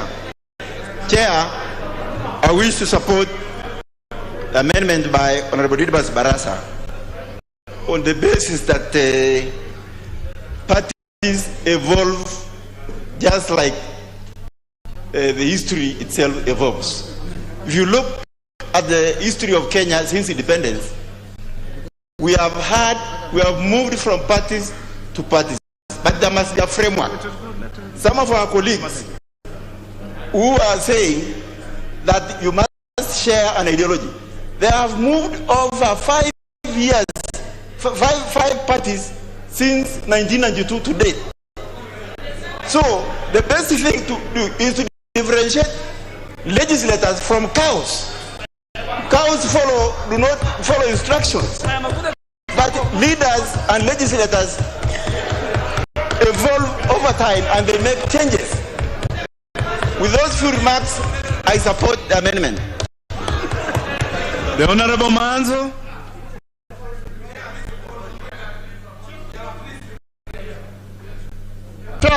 So thank you, Chair. Chair, first of all, this is in the Constitution, and secondly, is already in the existing law of the political parties.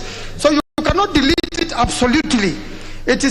What we are trying to do now is to improve it and make it better so that parties can have discipline. I thank you, Chair. I say that we cannot support that position. I oppose. Honorable members, allow me to now put the question that clause 10 be deleted as proposed by the Honorable Barasa. Will as many as of that opinion say aye? Will as many as of a contrary opinion say nay? The nays have it. You have the numbers, we shall move to division. I direct that the quorum bell be rung for 2 minutes.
Honorable members, order.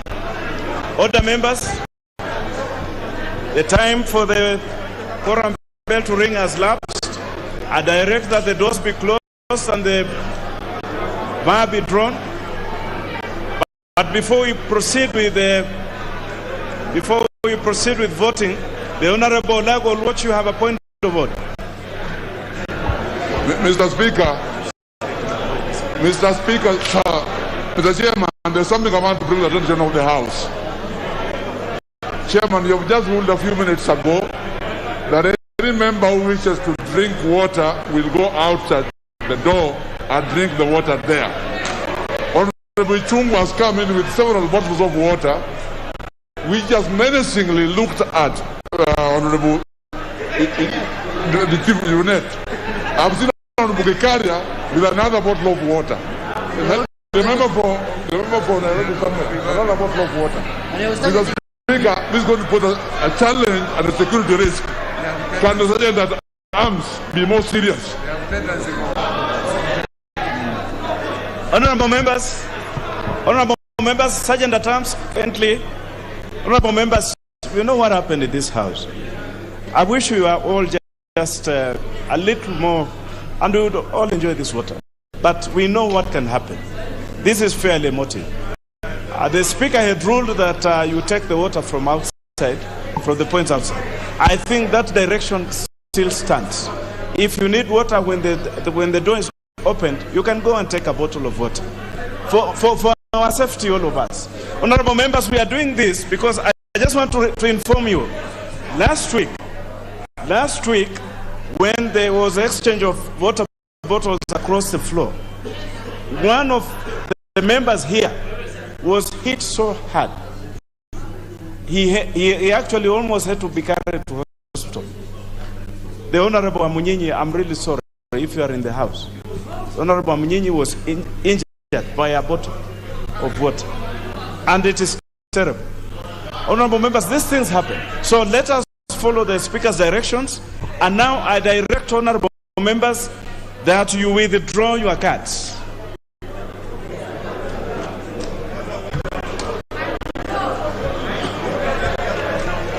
Log out, honorable members.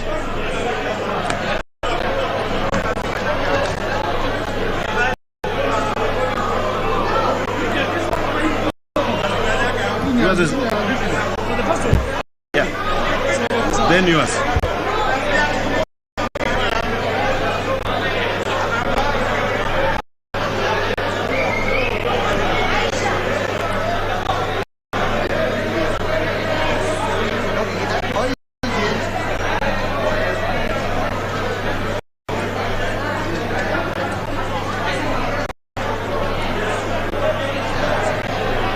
The Honorable Olekome, the Honorable Cameron Charles, member for Baringo South.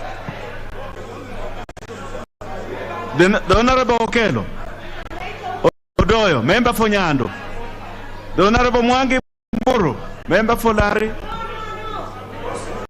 The Honorable Mwangi Mburu. Yes, honorable members, now it is clear. Honorable members, allow me to speak without this for just this purpose. Honorable members, this is a proposal to delete clause 10 proposed by the Honorable Didmas Barasa. Just hold your horses. I'm just reminding you of what the question is. So honorable members, I now direct that you reinsert your cards to log in, key in your PIN, and press the mic button once.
Wewe enda piga kura.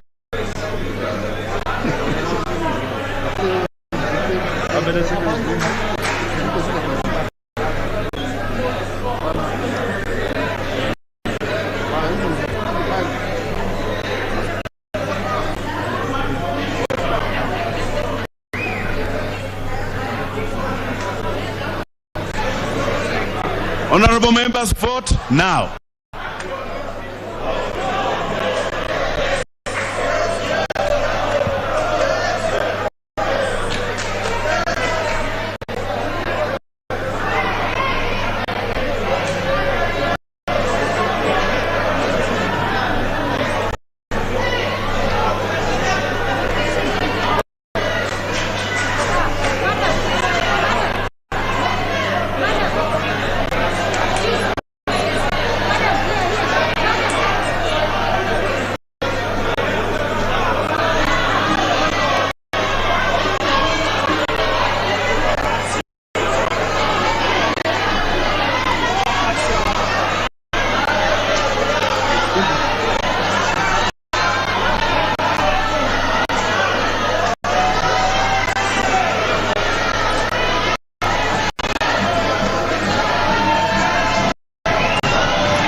Order, members.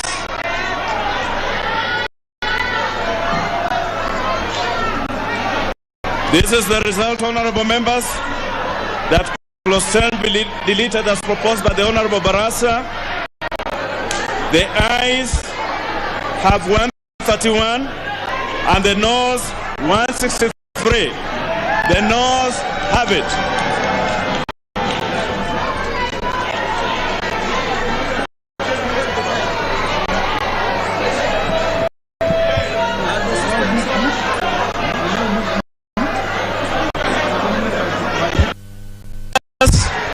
Honorable members, you will recall that I directed that if the proposal by the Honorable Barasa is not carried, then the rest of the amendments to this will be debated.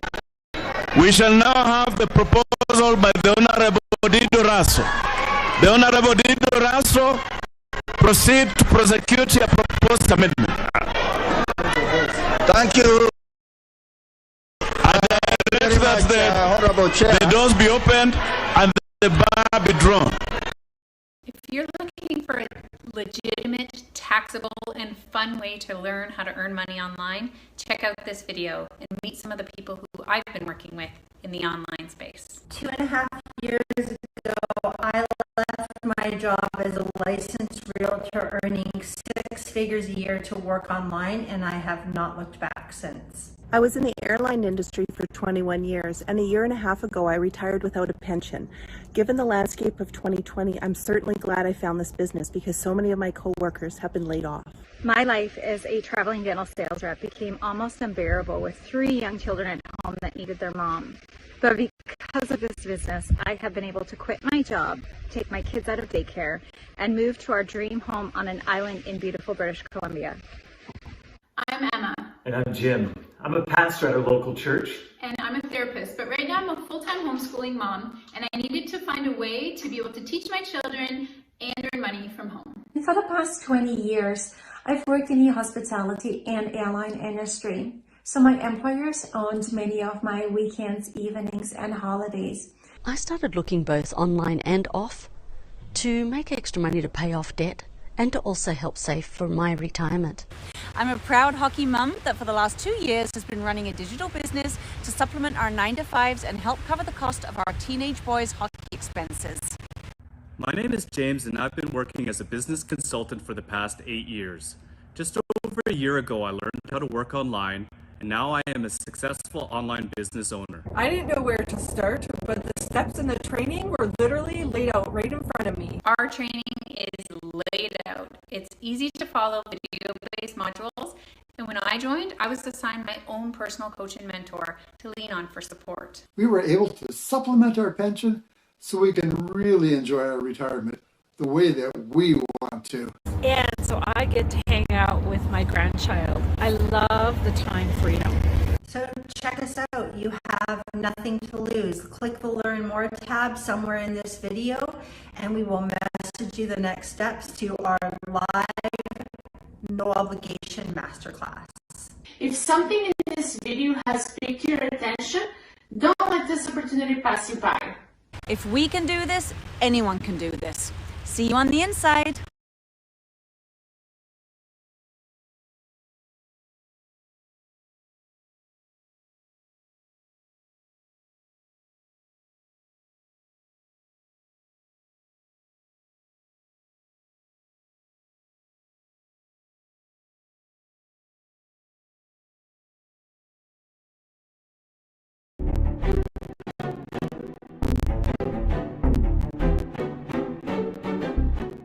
Kenya is a land of great possibilities and a people who believe that when they set out to achieve, it can be. It is because of this that the Stanbic Bank Foundation and the United States Africa Development Foundation, USADF, partnered to fast-track entrepreneurial growth by empowering and investing in SMEs through the Accelerate program, which would see successful contestants awarded up to 5 million shillings in grant funding. So Stanbic's Accelerate program is a program that has been designed to support the growth of micro, small and medium enterprises. It has several components in it. So the first component of the Accelerate program is what we call our capacity building. How do you get SMEs and build their capacity to accelerate them to grow to the next step? As you grow the SMEs, there is the issue of access to finance, access to affordable credit. And what we do in this space is that we are starting the SMEs where they are at. So if SMEs need grants, we will provide grants, and this we are doing in partnership with institutions such as the US Africa Development Foundation. This partnership is basically made to help transition SMEs from being not ready for investment, giving them the tools and the resources they require, enhancing their capabilities so that they become bankable. The third angle to our Accelerate program is access to markets, and on this program what we do is align the SMEs on multiple fronts. There is a final piece which is policy influence, and essentially what we are doing under the Accelerate program is taking all the learnings and then packaging those learnings and feeding back to the government to see. To kick off this program, we put out a call for applications on digital platforms for Kenyans in business to apply for the grant. You have to be registered, paying your taxes, and then showing us that you have impact and potential for growth. And impact for us here is the issue of creating jobs, the issue of scaling your business, the issue of even looking for markets. SMEs at ideation stage do not qualify, but there is no limit in terms of turnover for those who can benefit from this partnership. When we started, we were not sure what we were going to get in terms of the quality of applications, but we have been surprised by the number of SMEs that are ready to transition and become investor ready. In 4 weeks, we had raked in over 500 applications. In the original applicants, we actually had almost all the counties represented, and as we got to the process of selection, we ended up with a good representation of multiple counties in Kenya. I think it's very impressive because we got SMEs from 5 different counties, different sectors, with huge potential to cause transformation. After a rigorous shortlisting process, a total of 21 entrepreneurs from Nairobi, Mombasa, Meru, Kitui, Kiambu and Eldoret were selected. They then went through a business training session on entrepreneurship and how to become investor ready. We address quite a number of things in it. And sometimes we start from very elementary levels and we look at issues to do with bookkeeping because we are dealing with SMEs from quite a wide spectrum. So we actually start addressing it from bookkeeping. How do you make money? How do you separate your sales from your revenues and all that? And we go all the way to investing and how do you insure your money? To cement their place in the finals, they pitched to a panel of pre-selected judges, 3 from enterprise investor companies, 3 from US ADF, and 2 from Stanbic Bank. We looked at their ability to articulate their numbers and to master their numbers. We looked at also their investment proposition, so once they get this grant money, what exactly were they going to do? We looked at their contribution to that. So there were entrepreneurs that illustrated very clear cases of, we need this, but we have invested this much and so on. We looked at their progress against some of the problems they were looking for assistance, right? So you want to give a helping hand to somebody who's already on the journey. At the end of the day, I'll be looking forward to seeing some of the solutions that we can offer as an organization, especially when we take them on board. What is it that we can do better for them to be better, placed in the market? I'm upbeat, looking at where we started to come to the 21. It's been cutthroat, and the guys who made it to this last slide are probably up to the speed. And the contestants had their presentations evaluated. I like these guys. I love them. I scored them 31, not because I love them, but just because of the presentation, the way they came round. We talk about the youth are the future. We have the youth in this, so we already have the future with us in this engagement, and quite a number of them are putting quite innovative strategies into this. The technology that we are trying to currently launch, it drew a lot of attention from the judges, how the impact will be on the community, so we are able to bring that out quite well. The issues raised up in your discussion are very useful, and they also help us to build and assist our business grow. The judges then visited the contestants' business premises for due diligence. So post the competition, the first step, what we normally do is actually visit these final grantees.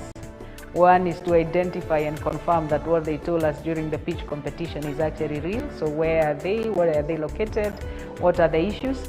As we visit them, we're able to establish what we call a baseline. Where are we starting from? On the basis of that, we come up with a project plan to identify and address the areas that we have seen as a problem. So this could be the issues to do with skills. It could be issues to do with the operations. It could also be the issues to do with the financing of certain elements of the operations. We then agree on a work plan. It can be as quick as 6 months for some businesses. Others, depending on what we are addressing, it can go to 18 months. Our overall objective is to actually create impact. For the business is to make sure they're sustainable and they are able to get follow-on financing from commercial institutions. And I think both the Stanbic and USADF, we are looking at enterprises that are able to cause transformation at the grassroots level, whether it is in terms of creating employment, whether it is in terms of taking services and goods closer to the people who need it, whether it is transforming into digital technology for various functions within the enterprise. I think it has been very impressive, and it's a great starting point. This is the first of many more grant funding programs to come. What we are doing, we believe, is actually advancing Kenya's National Development Plan, supporting the growth of the SME sectors, and it is actually that has made us get a partnership with the ministry that has the mandate to deal with the growth of SMEs in Kenya. That's the Ministry of Industrialization, Trade and Enterprise Development. Together with the ministry and other partners, we can scale the growth of SMEs in Kenya. And because Accelerate leaves no one behind, all the applicants who fell through along the way have also benefited from the financial fitness training that was conducted to enable them understand how to manage their finances holistically. Beyond the story, it's important to put in the numbers and everything else. I think for us it is, improving on that to make sure the numbers can be understood, can be digestible, to make it easier for people to make decisions. This process has been perfect for us, I would say. To some extent, it is also preparing us as we position to scale up. My takeaway is that there is more to grow. We really need to be financially stable, and also there are some few things which we really need to work on to be able to grow our organization. One of the things that we are looking at is blended finance. Stanbic, as a bank, is in the business of providing financial services to SMEs and other private entities, and getting to partner in ways that these SMEs can benefit from grant funding from USAID as well as commercial investment from the Stanbic, I think is the way to go, because then the whole initiative becomes sustainable. Stanbic is in business, they'll continue perpetually, and SMEs do not have to rely on grant money. We can go, we can lean backwards and pick on other SMEs that cannot be able to attract commercial investment, bring them to the point where they can now graduate, and therefore the chain of graduating SMEs, creating employment and opportunities for people in Africa. I think that is what we are aiming at achieving. We remain committed to continue supporting the growth of the businesses within the SME sector, because Kenya is our home and we drive her growth.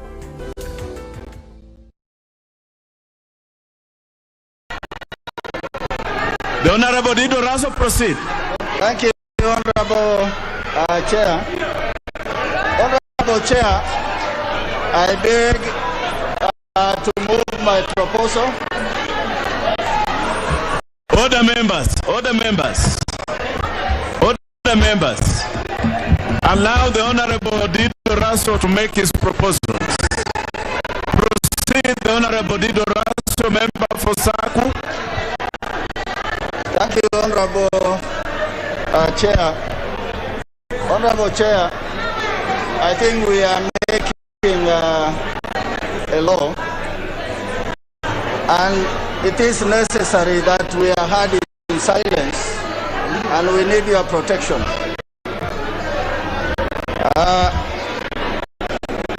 Honorable Chair, I beg to move a proposal as per the order paper, in that, Honorable Chair, as per the Principal Act, and this is also very much in line with what Honorable Barasa had proposed, freedom of association, and parties should not curtail freedom of individuals to join any party of their choice in a democracy. Honorable Speaker, today we are witnessing a voting machine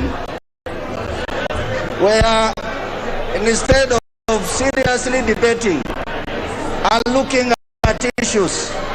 Honorable members, if you could lower your tone so that you could hear this important discussion that the Honorable member for Saku is making, it would be nice.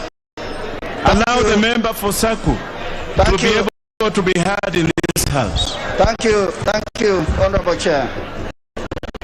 Honorable Chair, in the Principal Act, what we intend to challenge through this amended bill is Section 14, which is resignation from political parties. Honorable Chair, in the previous section, that was Clause 9. In Clause 9, what we had proposed which was negative, and we had proposed to retain, was under what circumstances is a member considered to have left a political party.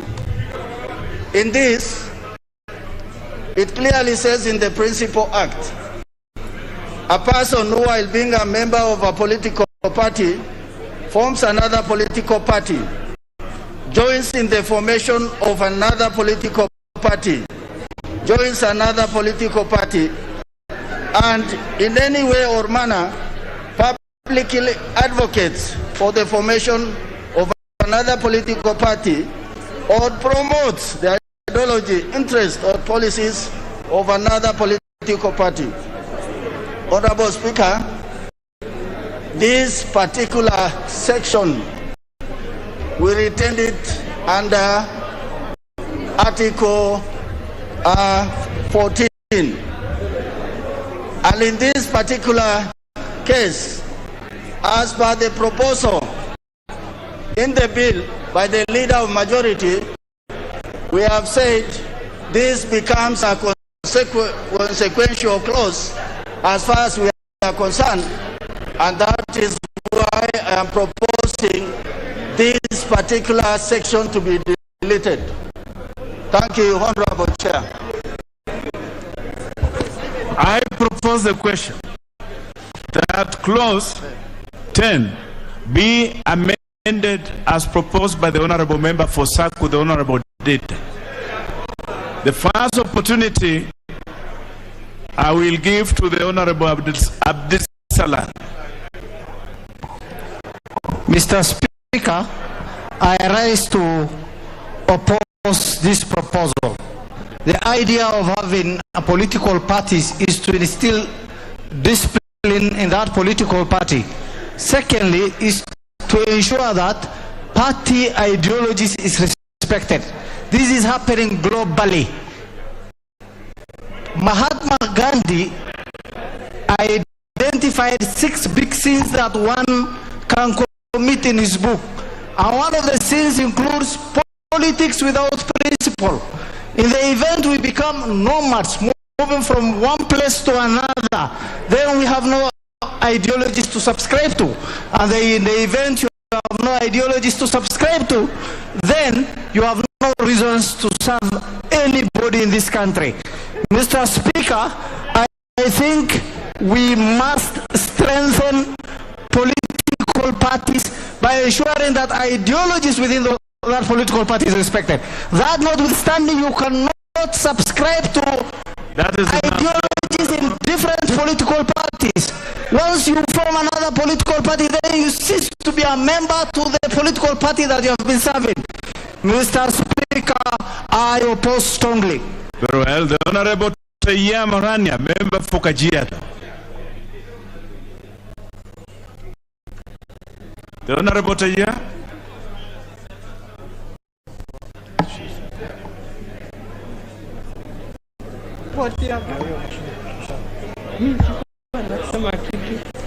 Supporting the amendment. Oh, okay. Yeah? So okay, you can talk. Well, yes. Yes.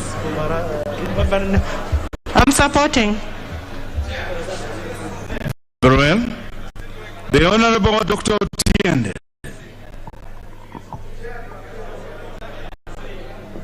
Thank you, Mr. Speaker.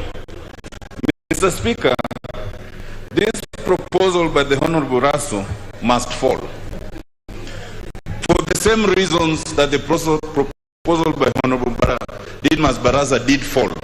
But it's even more serious, Mr. Speaker. He proposes a deletion of subsection 1 and leaves subsection 2 to 6. Subsection 1 is the substantive section. Subsection 2 to 6 is the procedure. You cannot delete the substantive part and wish to leave the rest. It is illogical, and these whole proposals aim to bring political hygiene. I oppose, Mr. Speaker. The Honorable Iringo Kubai.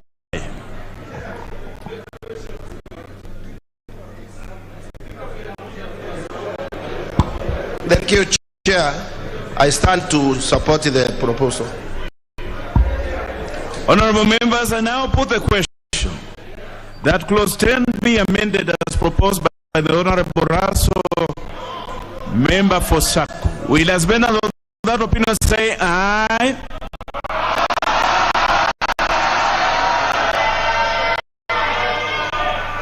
Will as many of the contrary opinion say nay?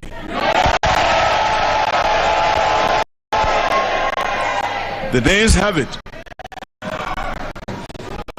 You have the numbers. We shall move to division. I direct that the doors be closed and the bar be drawn. That the division bell be rung for 2 minutes. The door remains open as the division bell is ringing.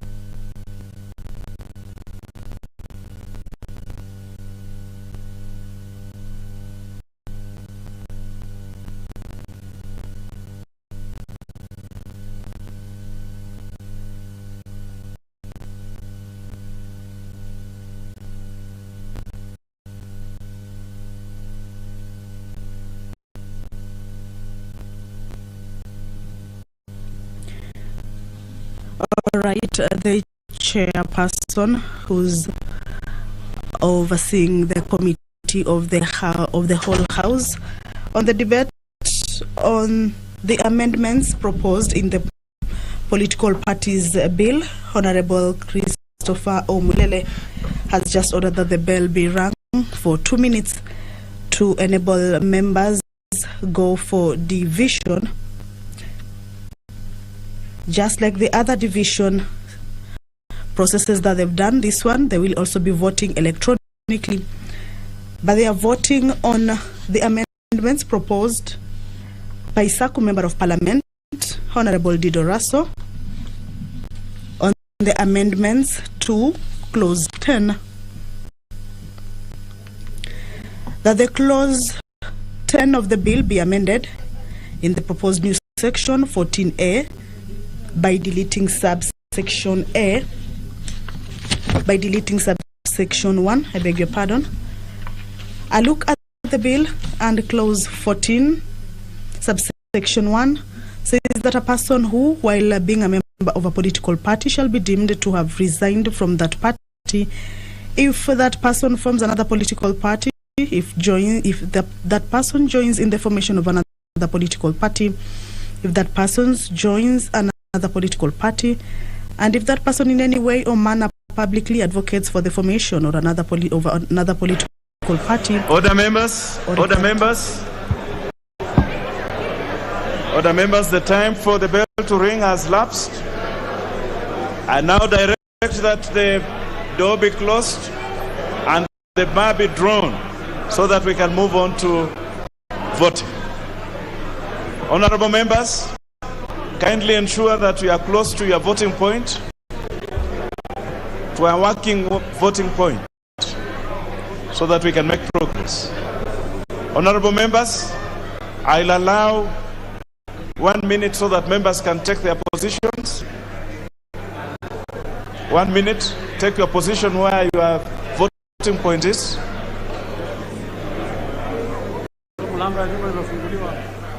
The Honorable Gikari, I'm sure you want to vote. Yes. Honorable members, you may withdraw your cards now.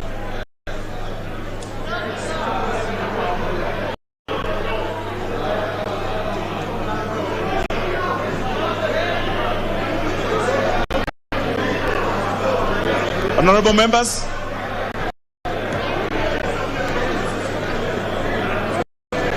withdraw your cards. Withdraw your cards. The Honorable Barasa, withdraw your card. The member for Lugari, my brother, the Honorable Mboko.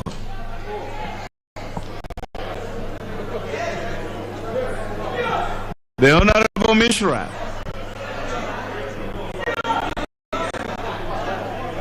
The Honorable George Masharia, Member Fondia, the Honorable Dagala, the Honorable Munyenyi, kindly withdraw your card. The Honorable George Masharia, Member Fondia.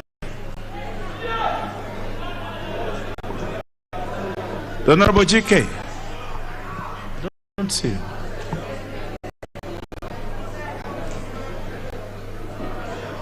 The Honorable GK.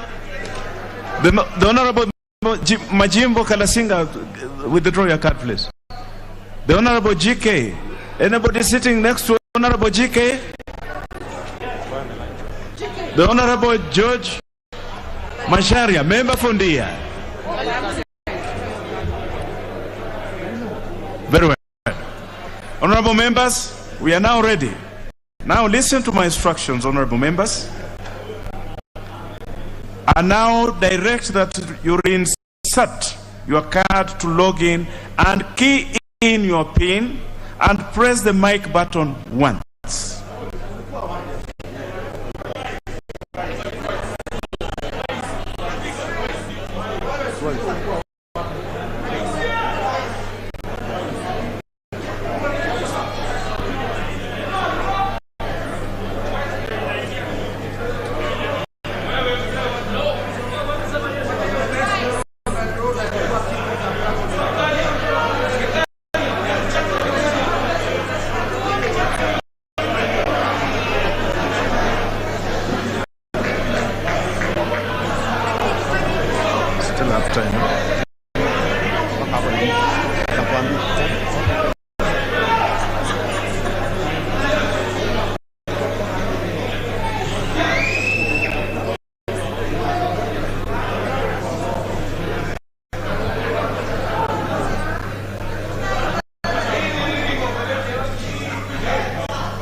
Honorable members, vote now.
Order, members. Order, members.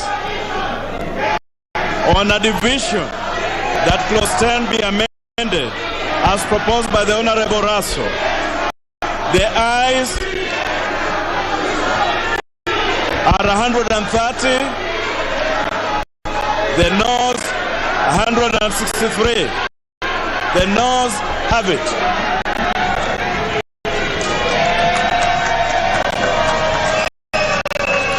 Honorable members, the reason why we moved with the proposal by the Honorable Dido Raso is that the Honorable Dido Raso was proposing to amend, to delete the entire subsection 1 of clause 10. And now the Honorable Aden Duale, the member for Garissa, proposes to delete only subsection 1E of clause 10. And we shall now therefore move to the proposal by the Honorable Aden Duale.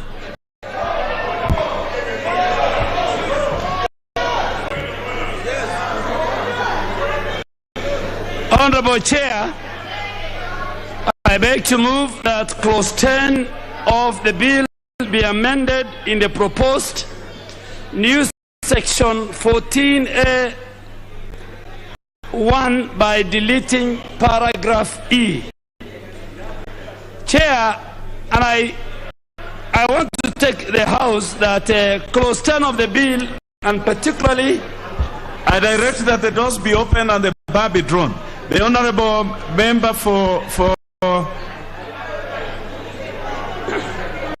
the Honorable Nyamita, the Honorable Mark Nyamita. What is out of order? Just hold on, the Honorable Aden. Mr. Speaker, the Honorable Mark Nyamita. Mr. Speaker, thank you. Mr. Speaker, Mr. Chair, in fairness to all members who are in this House, this is a special sitting. Otherwise, members would be in the constituency doing what we do best, Mr. Chair. What is out of order, the Honorable Mark Nyamita? I just wanted to seek some clarification, Mr. Chair, that now that we are all in this House and we have sized each other, and that all the men and women have held their guinea and our hands are full, why don't we consolidate all the amendments proposed by the other side and we vote at once, Mr. Speaker, and we go? Honorable Nyamita, return your seat. Proceed. The Honorable Aden Duale. And the Honorable Aden Duale, as you proceed, the Honorable Mutunga. The Honorable Mutunga also has a proposal on the same, which is on all fours with the one by the Honorable Duale. So the Honorable Mutunga, if the fate, whatever the fate that will befall the proposal by the Honorable Duale will be the same fate that will be facing your proposal, because they are the same on all fours. Proceed, the Honorable Duale. Honorable Chair, my advice to Honorable Nyamita is that he's 4 years here. He should just pick the standing order and read standing order 133 up to the end. Then he will understand why he's here 4 years.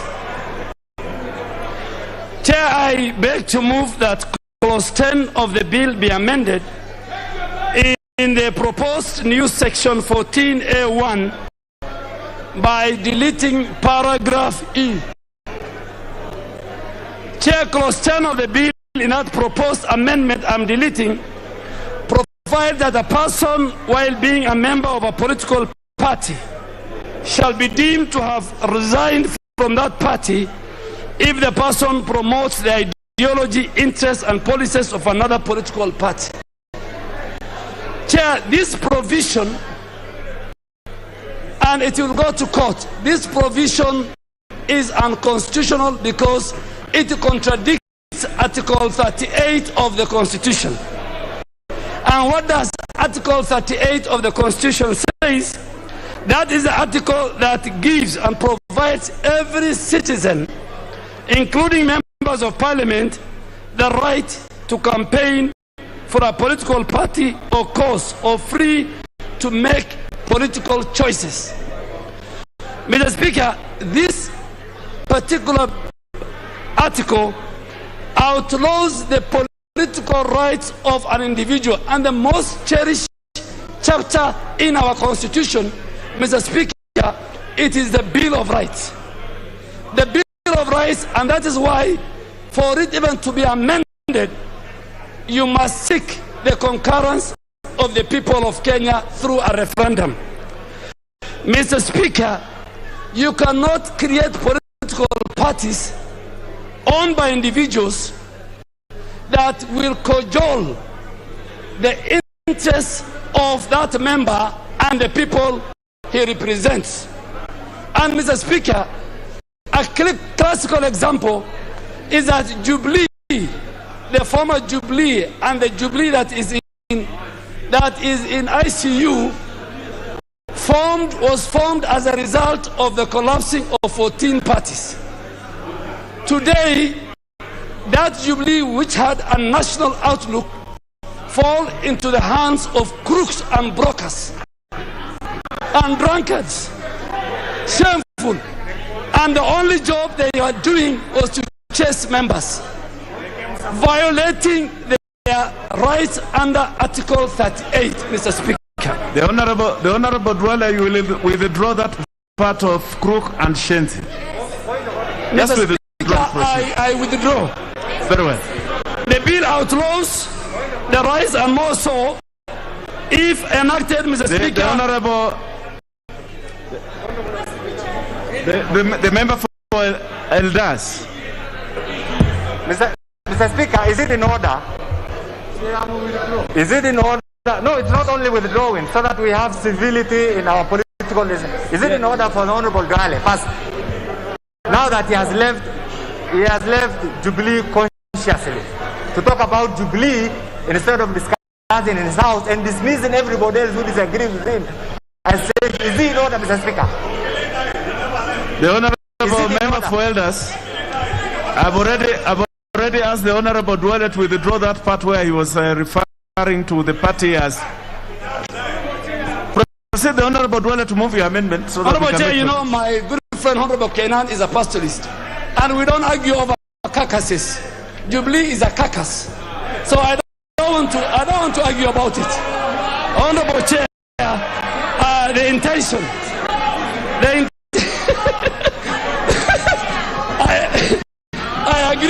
I agree with Honorable Member for Kenny. I will leave you alone. Honorable Chair, the Honorable Dwale. The intention of this. The Honorable Dwale. The Honorable Dwale, you know you have a proposal here to make. But when you call other people who are still in that party as carcasses, then it is not good. Just withdraw it and proceed and make your point. Chair, I have withdrawn, but the country and the people have heard. Thank you. So at least the people have heard, but on Hansel I have withdrawn and apologize. So, Mr. Speaker, I want to tell members sitting here as my final word. Today you might feel you are safe in your party. I am telling you, do not make a law unless you are in a party that is run through a cult system.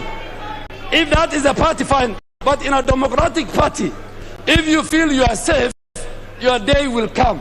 I want you to internalize this amendment of Honorable Dwale, member for Garissa. I propose.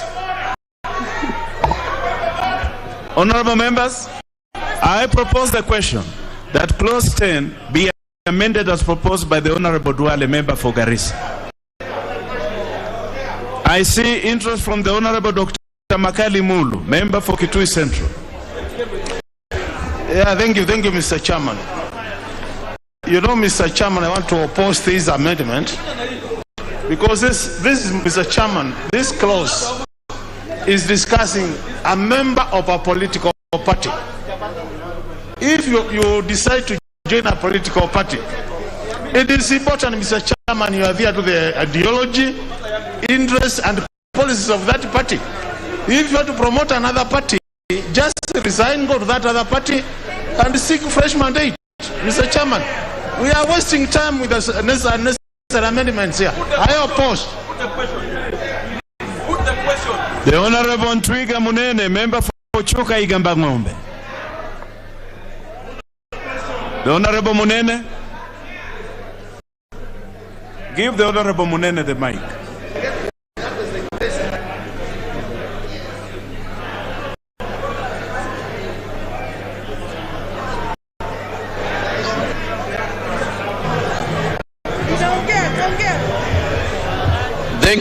Thank you, Mr. Speaker. Mr. Speaker, as we sit in this house today, Mr.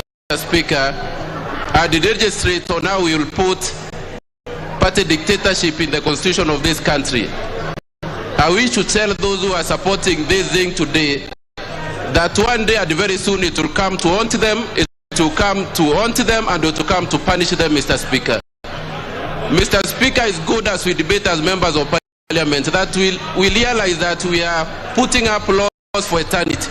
The Honorable Patrick, kindly just swear your Mr. Speaker, I just wanted to warn my colleagues that as they go on shouting here and voting on this thing, it will come to haunt them one day, Mr. Speaker.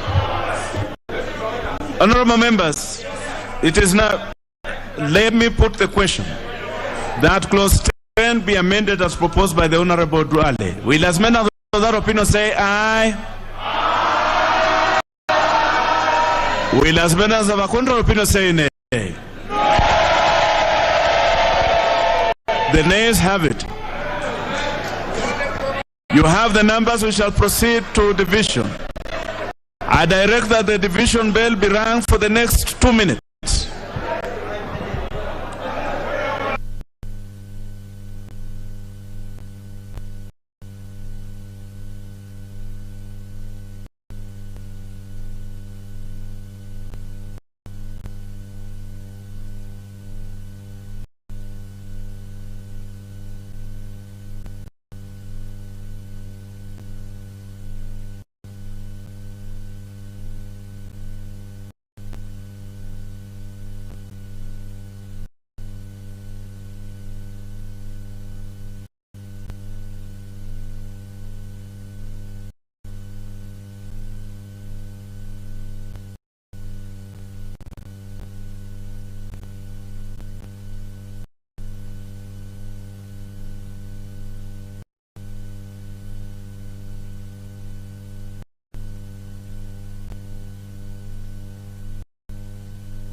Order, members, order.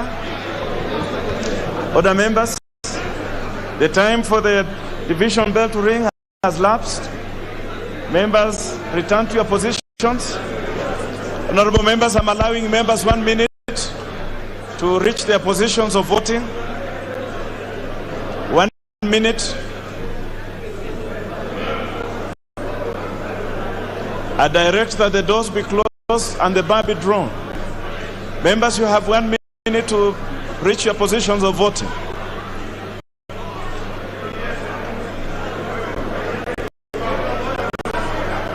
The Honorable Tuwei, I have received your complaint and I direct that members kindly remember to have your masks on as directed by the Speaker earlier on.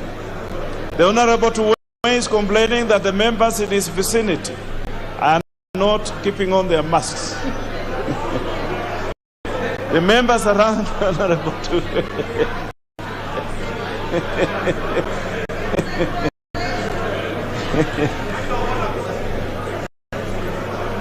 Honorable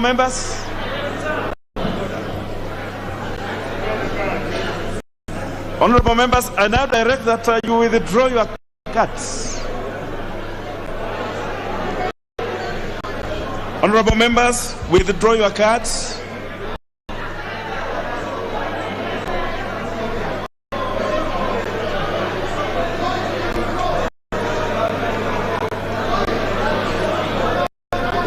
Honorable members, withdraw your cards.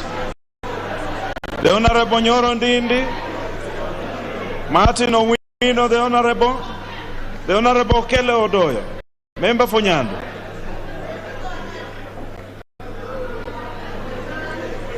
The Honorable Shinali, the Honorable Koropu, the Honorable Nguna, member for Mwingi West, the Honorable Adagala, the Honorable Kemosi, member from West Mugiram, the Honorable Sunguya, member for Kajiado West. Please withdraw your card. The Honorable Gure Mohammed Garissa.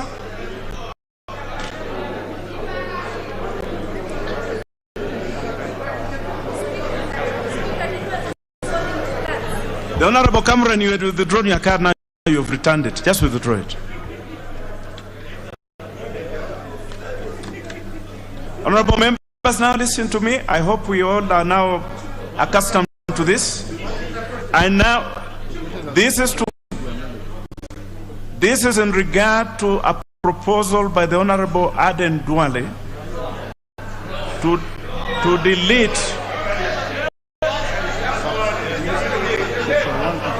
subsection 1E of clause 10. Honorable members, I now direct that you log in, key in your PIN, and press the mic button once.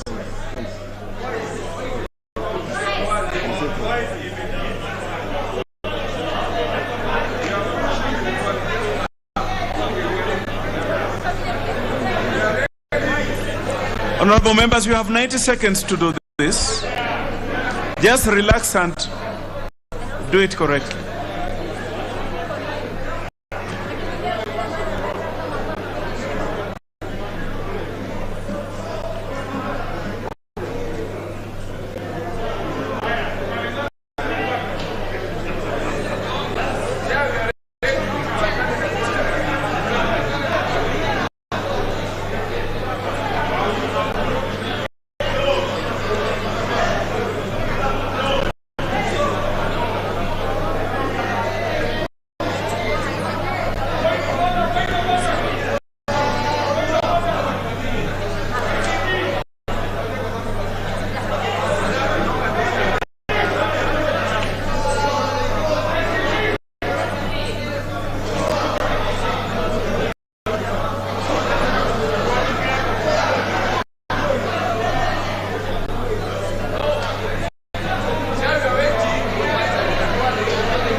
Honorable members, vote now.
members, order.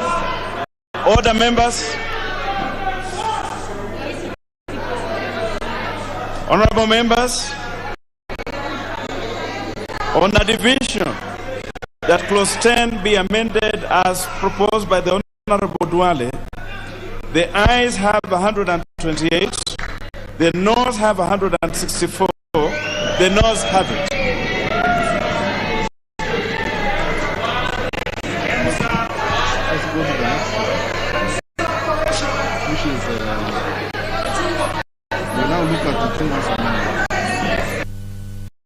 The Honorable Mutunga has directed.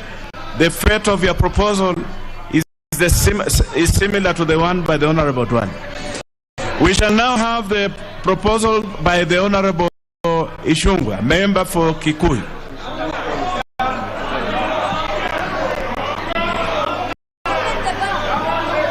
The Honorable Kimani Ishungwa, you will move your amendments, your proposals to amend this particular clause, all of them.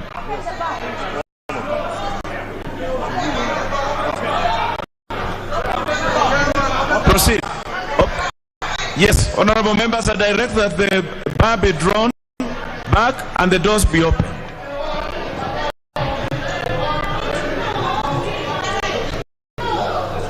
Honorable Speaker, Honorable Chair, I beg to move that the amendment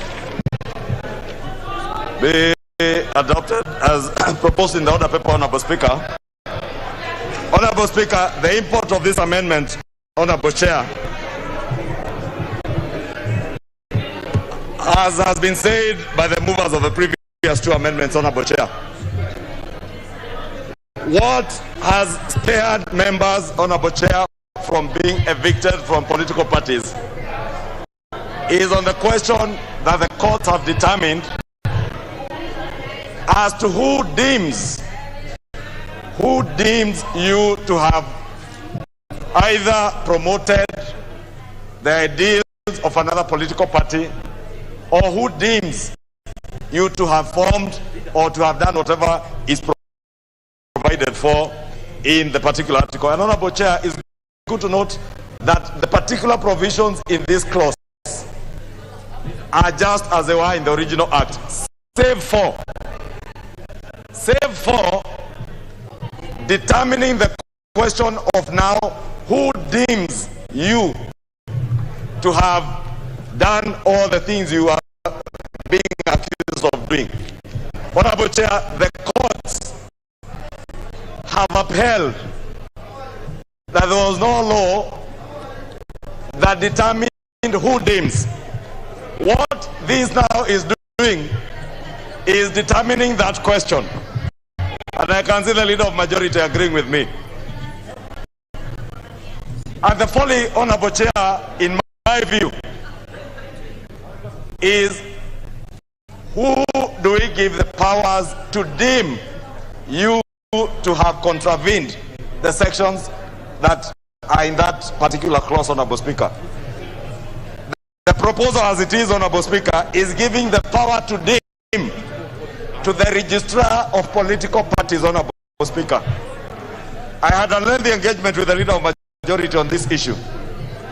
And the proposal I had, Honorable Speaker, which fell on account of 133, Honorable Speaker, was to corporatize the office of the registrar of political parties, so that you do not leave the question of who deems you as a member to have contravened any particular section to one individual. Therefore, Honorable Speaker, I just want members to know, as we vote, we are giving powers to the registrar of political parties, one individual, to determine or to deem you to have contravened whatever you will be accused of having contravened, Honorable Speaker. Honorable Speaker, definitely the clause also creates some sort of due process, which is a good thing, Honorable Speaker. But that due process, Honorable Speaker, again ends up in the office of the registrar of political parties. That is the reason Honorable Speaker, I want to point out to members, even as you vote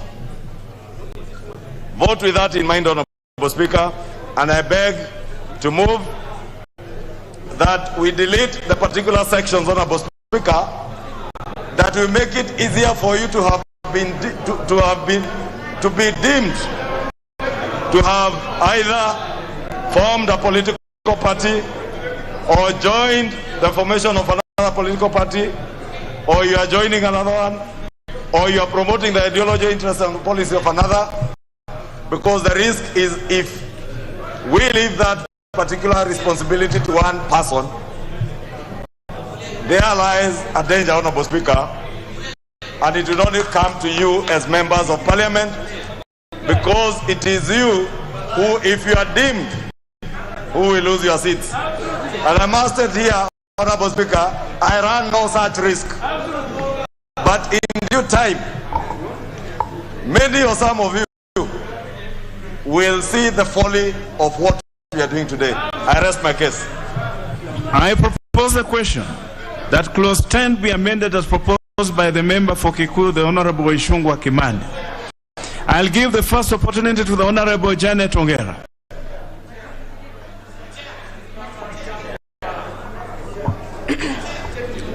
Mr. Speaker, thank you for giving me that opportunity.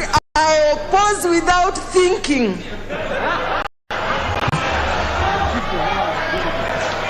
I'll give the next opportunity to the Honorable member, nominated member 001. Thank you very much, Honorable Speaker. And I've just had somebody who vote without thinking. And I think for us as members of this august house, it is shame, and I think when the public is watching, that there are cows who vote without thinking. It is so funny, Honorable Speaker. Honorable Speaker, if I can think through this particular amendment, Honorable Speaker, I'm a victim, Honorable Speaker. I'm a nominated member of Parliament. And when you are nominated, you are between a hard place and a rock, because you don't know if you pledge your loyalty to the 6.5 million Kenyans with disability I represent, who may have a contrary idea to what the party is doing, or you have the loyalty on the party, Honorable Speaker. Honorable Speaker, I want this House to know that there is a thin line between differing in opinion and being disloyal to the party. Sometimes you have just differed in opinion, you want your opinion to count, you want to enrich the party, but then they deem it as if it is contrary to the party. Lastly, Honorable Speaker, you see, Honorable Speaker, Honorable Kimunya, he have a seat designated to the majority leader, Honorable Speaker. And I think next time we require a brave majority leader like Ndwele, Honorable Speaker, who will not run away when the seat becomes very hot, Honorable Speaker. Honorable Speaker, Honorable Kimunya have vacated his office, Honorable Speaker, and is now in the opposition side. I don't know if he is deemed to have promoted the ideology of ODM and the ideology of opposition and vacated being the leader of government business in this House, Honorable Speaker. He's already within the opposition side, Honorable Speaker. So I employ Honorable Kimunya, please, we are missing you. Come back, please, come, because we want to consult you. The Honorable Kimunya, leader for majority. Thank you, Honorable Speaker, Honorable Chair. Honorable Chair, I stand to oppose the proposal by Honorable Kimani Ichung'wah, and to put it very clearly for the record that he has been very economical with the truth in explaining this. Unless he's reading another bill, it is very clear in 14A in the bill that I'm holding and the bill before this House that it is the political party that will deem you whether you have resigned or not, and the political party shall notify the registrar to take action. So when he comes here to say it's the registrar of political parties who deem you, he's actually trying to get the emotions of these people to show that they will be removed by a registrar of political parties when the bill is very clear. And that is very unfortunate, being untruthful to this House on a matter that is on public record. So I would ask the members, let's reject this thing without even further debate, so that people don't come here to be economical with the truth, so that they can sway members in a certain direction. Honorable members, I now put the question that clause 10 be amended as proposed by the Honorable Kimani Ichung'wah, member for Kikuyu. Will as many of that opinion say aye? Will as many of a contrary opinion say nay? The nays have it. You have the numbers. We shall proceed to division. I direct that the quorum bell for this once to be rang for 10 minutes so that members can have some access to water. Members can have access to water. So the bell will be rang for 10 minutes.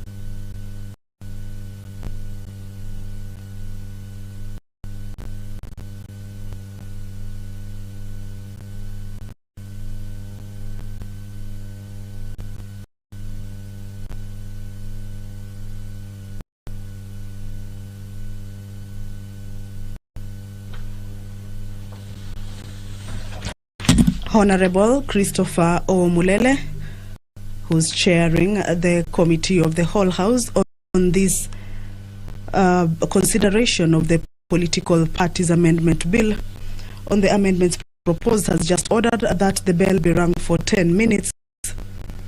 The House is supposed to proceed on division, but again, the chair has considered the fact that there is no water in the chambers. Water has been placed outside, so he has allowed members to have a little bit of a longer break of 10 minutes. This is unlike the previous time where he only ordered for the bell to be rung for 2 minutes for the members to prepare themselves to go into division and take the electronic vote. For now, he has ordered that the bell be rung for 10 minutes for members to step out, those who feel like they want to quench their thirst, to step out of the chambers and get bottles of water and quench their thirst. But again, normally there are usually bottles of water in the chambers, but following what happened in the last special sitting, where there was an altercation and members were seen using the bottles of water to throw at each other, then the chair has said that the water will remain outside, but members will have an opportunity now to go out. The members were on the clause 10, amendments on clause 10. This clause has attracted proposal or amendments from a number of members: Honorable Aden Duale, Honorable Didmas Baraza, Honorable Kimani Ichung'wah, Honorable John Mutunga, and Honorable Dido Raso had proposals or other amendments to this particular clause. Earlier on, Honorable Duale's proposal to have section, there is the section, Honorable Duale proposed that section E, part E of section 14(1) be deleted. Honorable Didmas Baraza had actually proposed that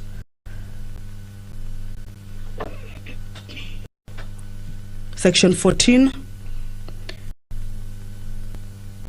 or rather clause 10, which is in the bill and touches on the new amendments, that is the new clause 14, be deleted altogether, but it flopped. We also have Honorable Dido Rasso, who had proposed that section 14(1) be removed in totality, but again, members said that is a substantive part in the bill and that it cannot be removed. That is 14(1), it cannot be removed, and just leave 14(2). So what members will be coming in to vote on is on the proposals or amendments being moved by Member of Parliament for Kikuyu, Honorable Kimani Ichung'wah, who has proposed that clause 10 of the bill be amended by 1 in the proposed new section 14A by deleting subsection 2. Subsection 2 in the proposed new section 14A indicates that a political party shall, before deeming a member to have resigned under subsection 1, will notify the member that he or she has been deemed to have resigned from the political party and that the political party intends to remove his or her name from the list of its members. It also says that a political party shall, before deeming a member to have resigned under subsection 1, afford the member a fair opportunity to be heard in accordance with the procedure set out in the constitution of the political party.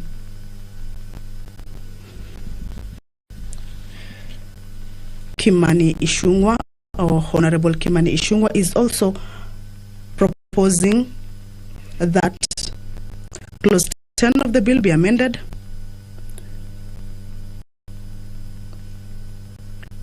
by deleting subsection 3 of section 14A. Subsection 3 in 14A indicates that a political party which deems a member to have resigned from the political party shall notify the registrar in writing of the member's resignation and request the registrar to remove the person's name from the register of members of that political party. Amendments are also on part 4 that says, upon the notification under subsection 3, the registrar may, where the registrar is satisfied that a political party has complied with the procedure under subsection 2, remove the member's name from the register of the members of the political party within 7 days of the notification and notify the member in writing that he or she has ceased to be a member of the political party. Amendments proposed by Honorable Kimani Ichung'wah also seek to delete subsection 5 of the new proposed new section 14A. Subsection 5 says, where the registrar is not satisfied in accordance with subsection 4, the registrar shall refer the matter back to the concerned political party for reconsideration. Part 2 of what Honorable Kimani Ichung'wah is proposing to be amended in the bill is in the proposed new section 14B.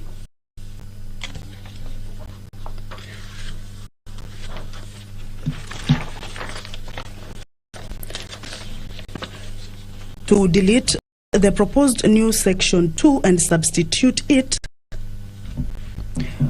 with proposed new subsections that a political party shall, before expelling a member under subsection 1, notify the member in writing of the provisions allegedly contravened and the particulars of any conduct related to the contravention. Part B of the new subsections is to inform the member of his or her right to appear and be heard before the relevant organ of the party, either in person or through a legal representative. And part C of the new subsections being proposed is to afford the member an opportunity to be heard within a period of not less than 90 days from the date of the notice. These are some of the proposed amendments being proposed by Member for Kikuyu, Honorable Kimani Ichung'wah, on Clause 10.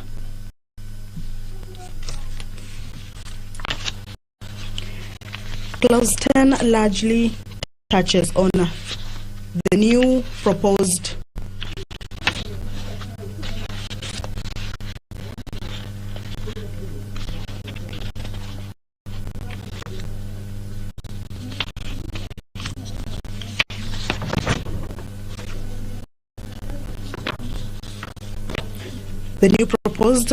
section 14A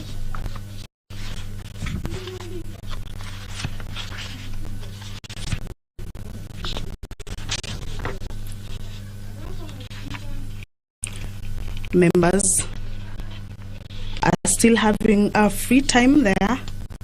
They have been given 10 minutes.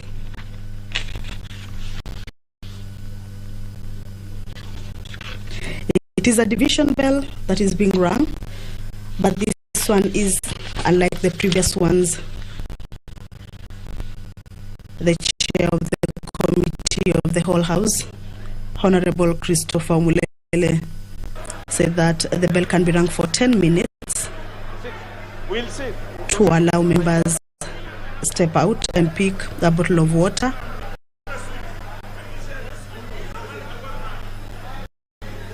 Honorable members, order. Order, members. Order, members.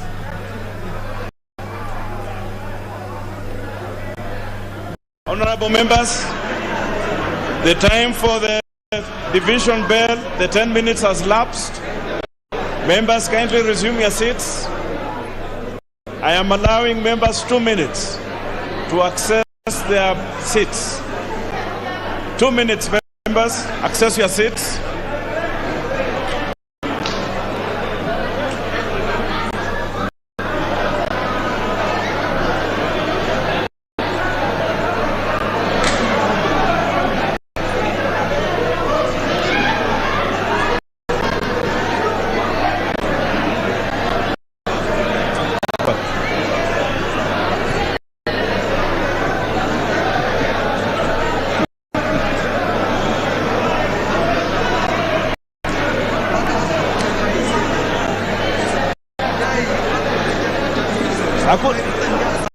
Oh.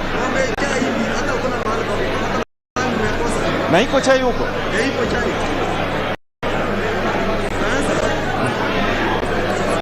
Utatime kidogo tu alafu na hakuna.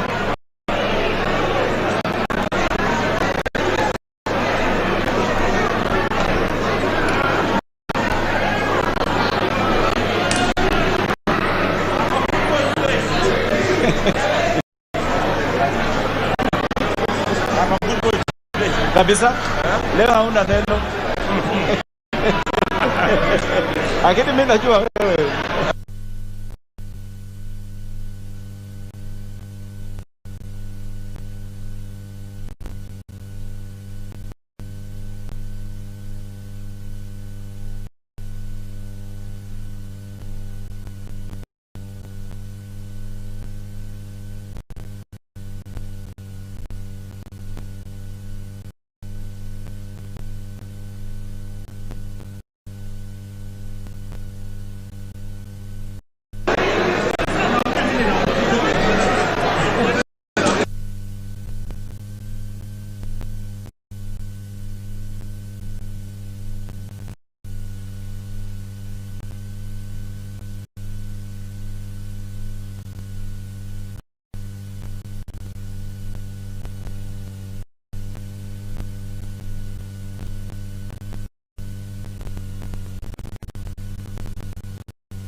Honorable members, order members.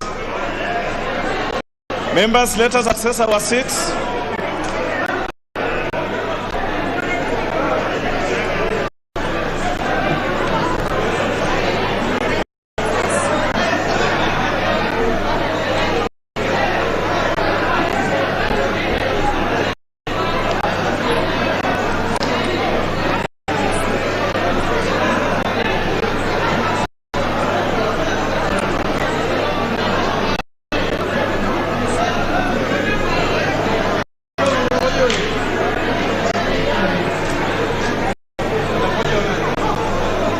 Member from Nakuru, take your seat, please.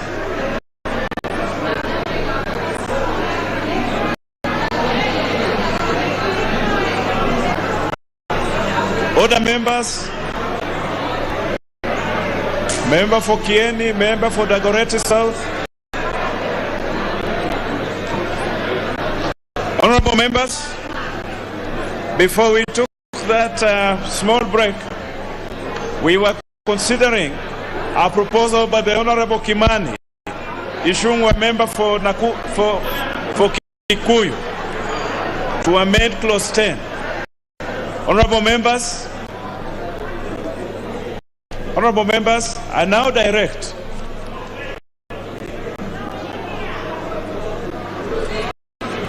honorable members, access your seats, please.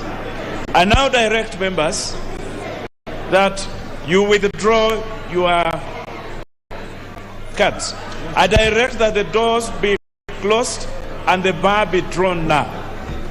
And members, withdraw your cards.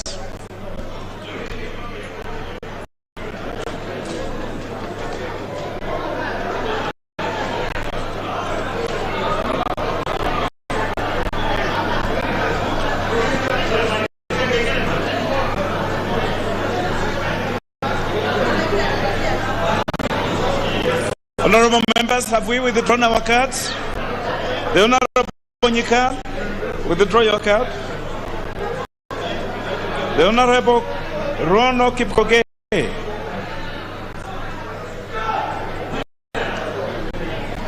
The Honorable Aweru Kiarie, Dagoretti South, I can hear your voice, but withdraw your card. The Honorable Robbie, member for Kuria West. Kipiegon, Ngeno, my friend from Emurwa Dike, kindly withdraw your card. Gishimo Gedinji, Honorable. The Honorable Kositani. Very well. Honorable members, now the set is clear. You've withdrawn your cards. Get ready, ascertain that your voting point is good, and wait for my instructions. Honorable members, if we are all good, I now direct that you reinsert your card to log in, key in your PIN, and press mic button once.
members now vote.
Order members. Order members.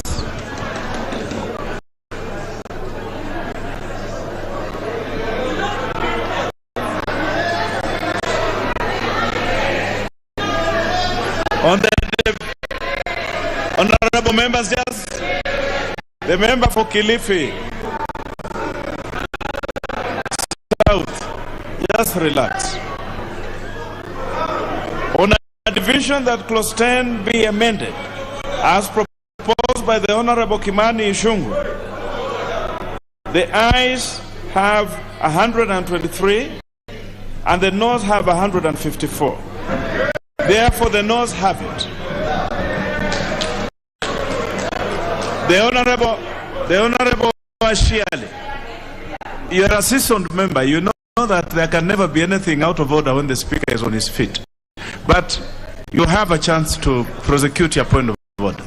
Thank you, Honorable Chair. Honorable Chair, for any vote to be believed, there must be a systematic way of voting. If you look at the total of that clause of Didmas, the total members were 294. The one for Raso, the total number of voters were 292. The one for Honorable Duale, the total voters were 292. Now this one, the total is 277. I wanted to find out from you. It is not possible. It is not possible. And Honorable Speaker, Honorable Chair, Honorable members, just allow the Honorable Ashiali to prosecute his point of order. Yeah, honestly.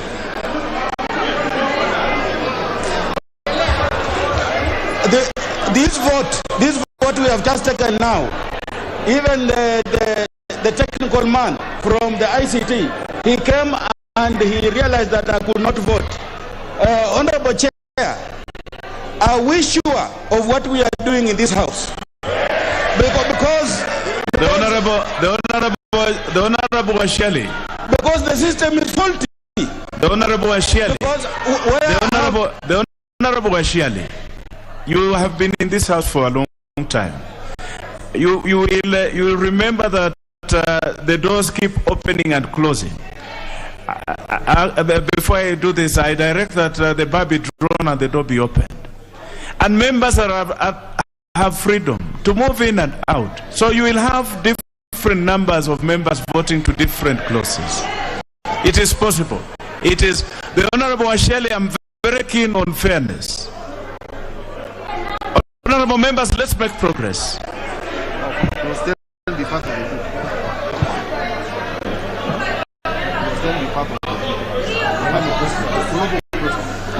Honorable members, allow me now to put the global question that clause 10 be part of the bill. Will as many of that opinion say aye? Will as many of a contrary opinion say nay? The ayes have it.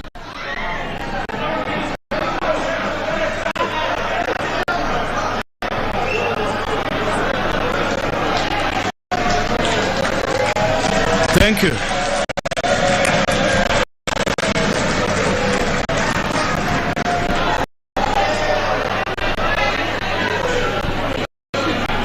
Clause 11. I propose the question that clause 11 be part of the bill. There are two proposals to amend this. One by the Honorable Ndindi Nyoro and the other one by the Honorable Didi Raso. The Honorable Ndindi Nyoro, you will have the first go. Proceed.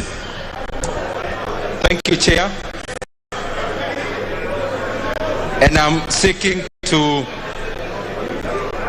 the amendment that the bill be amended by deleting clause 11 and substituting therefore the following new clauses.